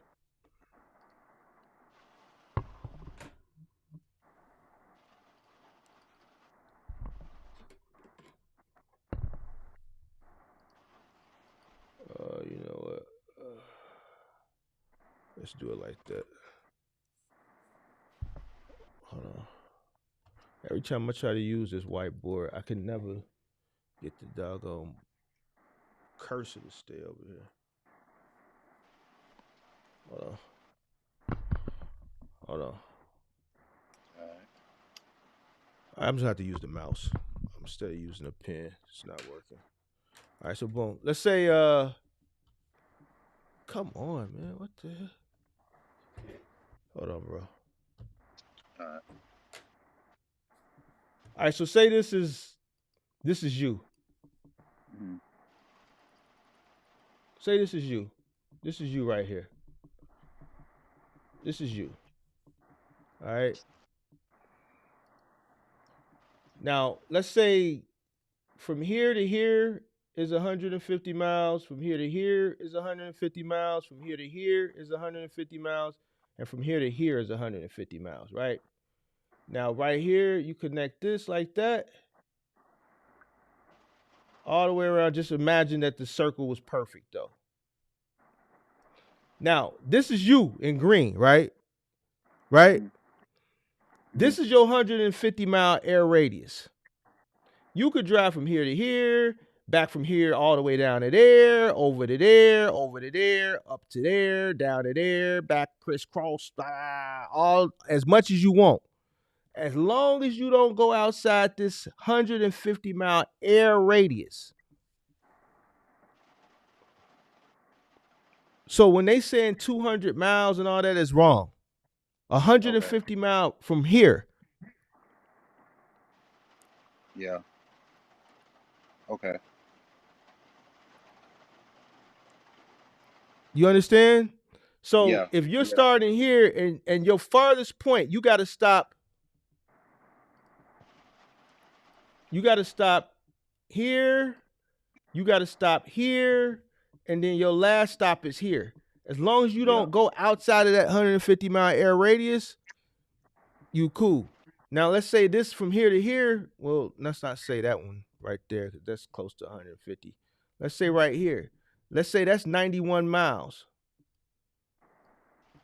You fine as long as you're not going outside of there. So now you can run from up here all the way up to here. Mhm. And let's say that's another 100 miles, right? So now you at 191 miles, right? Mhm. For the day. And let's say you run from here to there. And let's say that's another 100 miles. So now you at 291. You fine as long as you within that 150-mile air radius. Okay. Now this But making sense. it's a but there. The state lines part. Exactly. Yeah. And that's going to all depend on who you run across. Yeah. And how they feel and what they know and how educated they are. Because from what I know is a lot of these guys, a lot of these state troopers, some of them just ain't as knowledgeable as some other ones. Mhm. So if I were you, because you're crossing state lines and you're paying for it anyway, I would use it. Yeah. I'm literally paying for it anyway. Yeah. If you weren't crossing state lines, then I wouldn't worry about it. But since you crossing state lines multiple times a day, I would use it. Yeah. Yeah. Okay. And you sleeping in your truck too. Yeah. I sleep in my truck 2 days out the week. Wait, when you sleep the other days, you get a hotel the other 3 days? 1 day. So I limit myself to one hotel every week, and then I drive home 2 days of the week. But I thought you said you hit the road Monday through Saturday morning. Yeah. Tuesday morning through Saturday morning. But that's 5 days, right? Yeah. So that that Tuesday usually is a long day. No, that Tuesday is a short day. So I drive home that Tuesday. And then that Wednesday usually a long day. So I sleep in the truck that Wednesday. Then that Thursday is short. Then that Friday is long. So basically, the only time I sleep in the truck is whenever I have a long day. Because it ain't no point in me driving back home that hour and a half. That's time that I could be asleep. Drive home an hour, then drive back an hour and a half. And that's the thing, like, I have enough bread to where I could buy a place up here because it's cheap. Like, rent here is only like $1,200 for a 2-bedroom, 2-bath. But it's just like, I just hear that if I make these sacrifices early, that's free cash flow I can use to invest. Like with me being 26, I can invest that money or I could save that money for a truck, So it's just like I'm 26 and I only gotta sleep in the truck 2 nights. It's like shit, why not? Because it ain't gonna last forever. So, but I'm definitely considering my sleep and my health. Like you really just gotta know yourself. But if it get to a point to where I'm getting burnt out, I'll just pay for rooms more because at that point I done saved up a lot of bread. But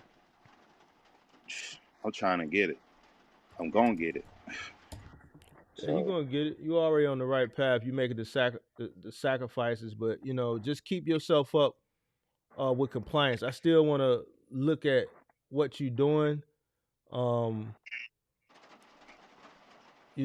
Probably in the DM just to make sure you still running at full compliance.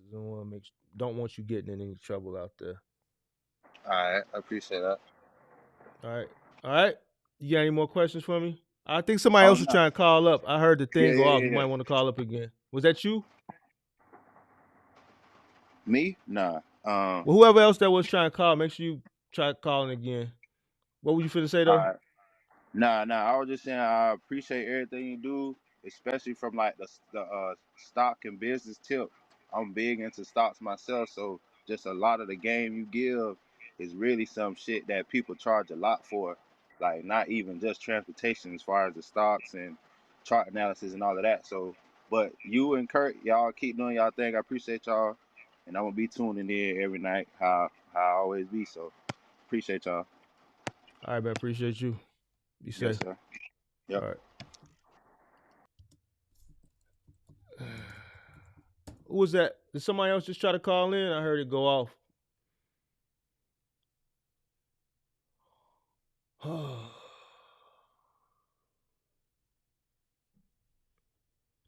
Make sure you DM me, man. All right.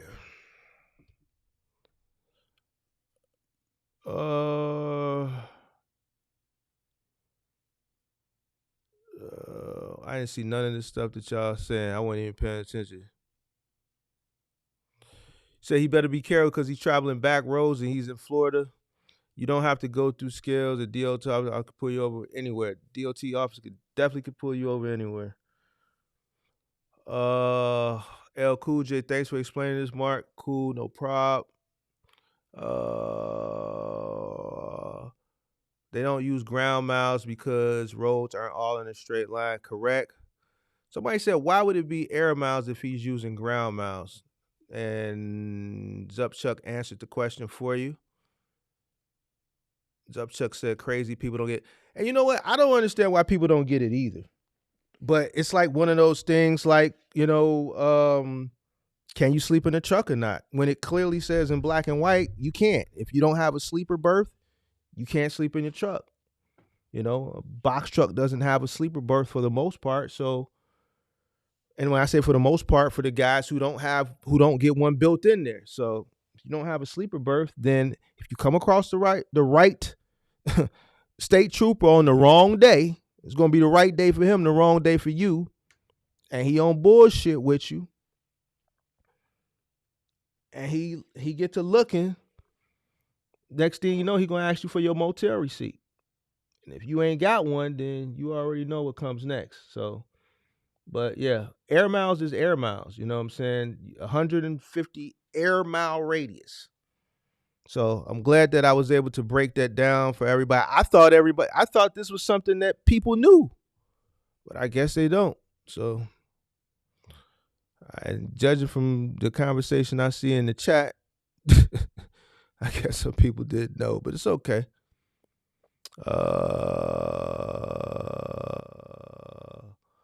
He's lucky he's in no man's land. Yep, we figured out it wasn't 150 miles.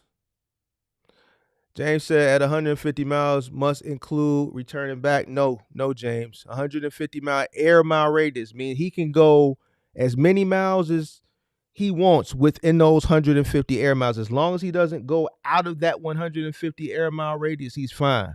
He can go from the top of that air mile radius to the bottom, back up, back down, back up, back down. As long as he doesn't go out of that 150 air mile radius, he can go over 150 miles in a day. He can go over 150 miles in a day. He just can't go out of the radius. You just can't go out of the radius. He can't go out of this radius. So center point, radius, as long as he's within this radius, he can go over 150 miles. The moment he goes out of this 150 mile air mile radius in either direction, he's out of bounds. No pun intended. I guess, yeah, pun intended. He's out of bounds, and at that point, he would need to run a log. So, yep, so he's good. So he's good in that aspect. But there is a caveat. There is a caveat, if that's the right word. He's crossing state lines, so that log is needed. He needs to run a log, man. He needs to run a log.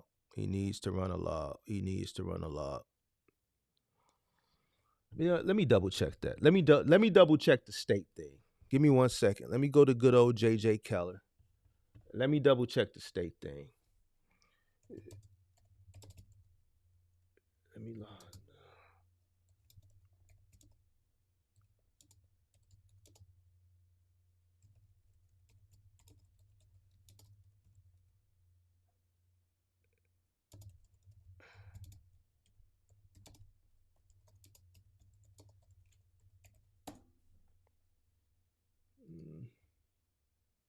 Let me see something.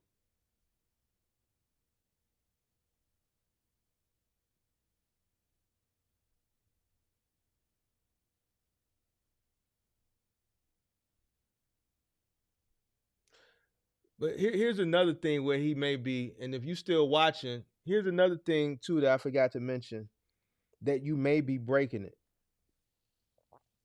Even though you're still running it, forget the state thing.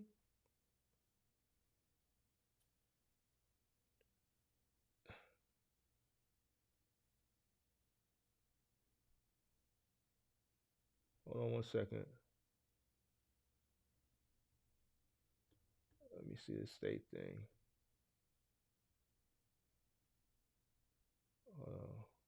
Let me just read the myths. Let's just read them. Let's just read the myths. Let's just read it. Let's just make this a teaching moment for everybody. All right, so boom. Hold on. Let's just break it all the way down. Might as well, since we talking about it, since the debate is up for debate. 150 air mile radius. All right. The 150 air mile radius exemptions, which are the regulations at 395.1 E-1 and 2 allow a driver to use a time record in place of a law, provided that certain conditions are met. While this is possibly the most widely used hours of service exemption, it may be most commonly misused exemption as well. The basics of logging exemptions. Stay within 150 air mile of the work reporting location for the day. Draw a 150 air mile radius circle, which I did, around the work reporting location, which I did for that day. the driver must stay within this circle. All right, so I'm right on that, right? So to everybody that was talking about ground air mile radius, so we got that out the way. Be back to and released from the work reporting location for his or her 8 or 10 hour break within 14 hours. So there still is a time constraint. There still is a time constraint. All right. All right. So include the starting and ending times for the day and the total hours on duty on the time record for the day. The company must retain the time record and have it available for inspection for 6 months. All right. So Justin, if you're listening, this is everything you need to know. What if the driver goes too far or works too many hours? The driver cannot meet the terms of the exemption. He or she goes too far or works too many hours. The driver must complete a regular driver's log for the day as soon as the exemption no longer applies. All right. So Justin, you need to log your hours because I think you're going over the hours. So, which goes back to the log. You probably are going to have to run a log. If the driver has had to complete a log 8 or fewer days out of the last 30 days, the driver can use a paper log for that day. If the driver had to complete a log more than 8 days out of the last 30 days, the driver needs to use an electronic log for the day unless one of the ELD exemption applies, such as operating a vehicle older than model year 2000. All right. Should we break it all the way down? Forget it. Let's just break it all the way down. 30-minute break exemption. When a property carrying driver is operating under 150 air mile exemption, the driver is also exempt from having to take the required 30-minute break. All right. So if you're operating under the 150 mile air mile exemption, so if you're running within 150 air miles, you are exempt from taking a 30-minute break. So you don't have to take it if you don't want to. If the driver began the day as a 150 air mile driver and has driven more than 8 consecutive hours without a break and something unexpected happens and the driver can no longer use the 150 air mile exemption, the driver must stop and immediately take the 30-minute break as well as start logging. If the driver went outside of the 150 air mile area before the driver had 8 hours of driving without a break from driving, the driver would be expected to take the break at the appropriate time. All right, let's break down these myths. Common myths about the 150 air mile radius.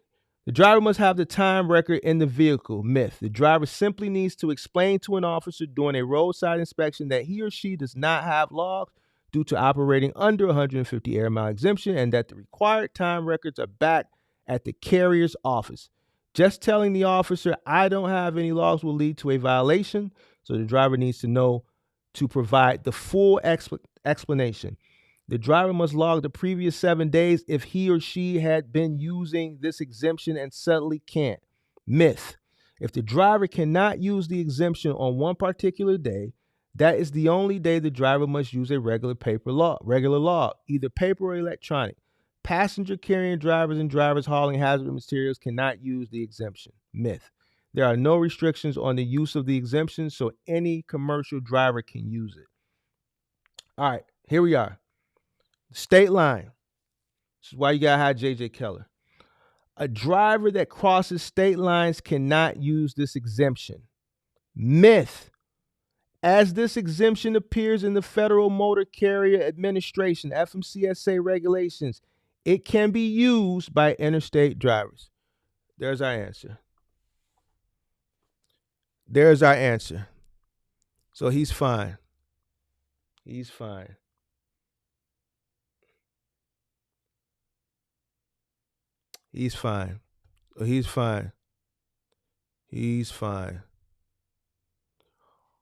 All right, so he's fine. So you good, Justin. You good, man. You good. You are good.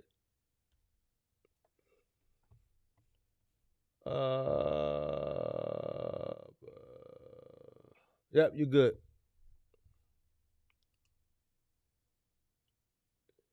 If we cross the okay, so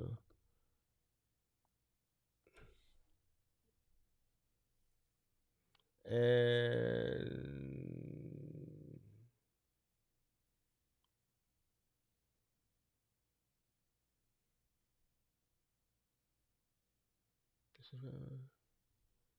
interstate commerce crossing the state line does not affect the use of the short haul exemption. Keep in mind that if you right, so boom.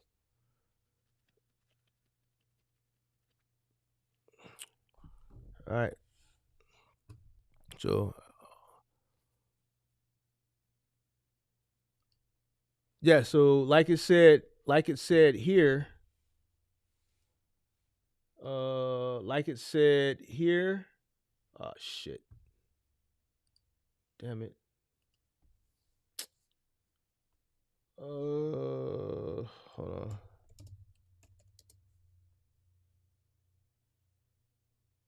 Let me pull it back up. It applies to all motor carriers. So non-CDL and CDL. Non-CDL and CDL. Yes.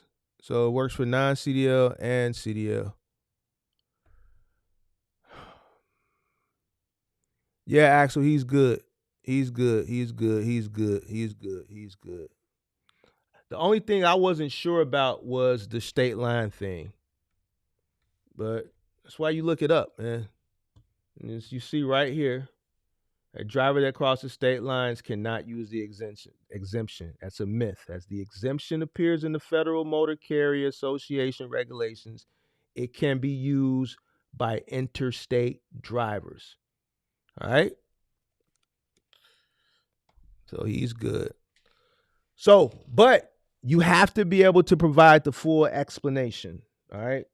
So the verbiage is very important because there are some state troopers who don't know all the rules of the road, and it just is what it is. You got some state troopers who are just past the damn academy, you know.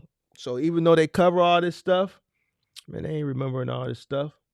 So yeah, so he's good. He's good. I'm glad we was able to. He has an MC number, Axel. He got an MC number. He got everything. It's just he's crossing state lines. And when he was talking about the miles, it was concerning to me. So I wanted to make sure he was operating within 150 air miles. So, but I'm glad that did come up because this is something that there's a lot of misinformation on, which to me is don't make sense when all this stuff is, right here. You just got to know where to look. And for anybody that is looking for information, the FMCSA, a lot of information, you're not going to be able to find it on the FMCSA website. They just don't have. The best place to get compliance is JJ Keller. JJ Keller, man, hold on, let me show you. I got it somewhere. Hold on. Oh, here it is.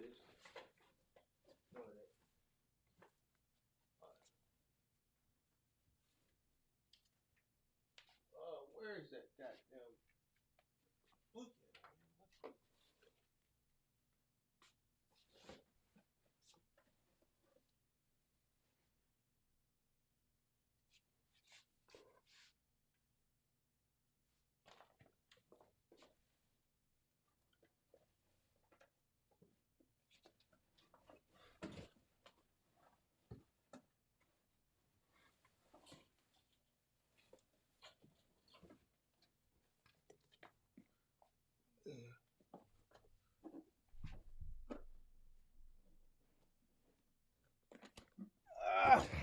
All right, so if you got a trucking company, you need this book. If you're a real trucker with a real trucking company, pay the $300 and get this. All right. I've had this one for years, maybe about 8 or 9 years. I don't know. It may be more now, and it's definitely updated. But no, I got this one in 2017, and the reason I bought it was because they were implementing the ELD. So you need this. All right, now you don't have to buy the physical copy anymore. You can sign up online on the website and have access to the website like I just did, and get all the information you need to get. This is where you're going to get all your compliance from, which is JJ Keller. You're not going to get it from the FMCSA website. Certain things like what we just covered, you got to go to JJ Keller. All right. So either get a subscription, buy this big, huge book that I spent $300 for, and you don't have to worry about misinformation online. You know what I'm saying? Because here's the thing, and I'm going to keep it funky with you. Even with me, things are always changing. New things are being implemented. But do you think, honestly, you're ever going to be able to learn everything in this book? More than likely not. That's the point of getting the book or getting the subscription online. So when you do come across things, you can go reference and cross-check for yourself. All right? Because there's no way you're going to ever learn every single little thing. But that's why you have this, so that you can go to it. It's very important. And before I give misinformation, if we come across something that I'm just not the fact that I'm not knowledgeable on, you're just not going to know everything. You know what I'm saying? So it's best that you invest in that, so that you're not breaking the law, and that you're abreast and you have some type of aid that you can turn to when you need it. Actually, said people have a hard enough time reading a comic book. Well, when you're in business, you got to know the lay of the land and the laws of the land, man. So you got to invest in. And Axel, this book isn't to necessarily read. It's to be there as a tool in situations like what we just had, to go look stuff up. You know what I'm saying? So it's not something that you got to read front to back. I mean, you can if you want to. It'll probably be hard to memorize a lot of the stuff, but it's one of those things that's there for when you need it. You have that tool there to go find what you're looking for. You said they got a smaller book on Amazon. Yeah, but JJ Keller is the company that the FMCSA recommends. So that's who I use. Axel says that book is trash. It's definitely not trash, Axel. You were in the chat saying he was going to get in trouble. I said, I'm the one who broke down the 150 air miles. You didn't even know what 150 air miles was. You said he's going to get a $10,000 ticket.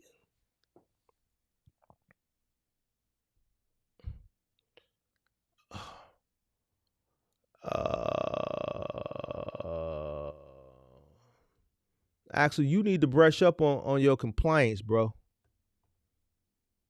There are going to be some changes to that book coming soon. There's changes all the time.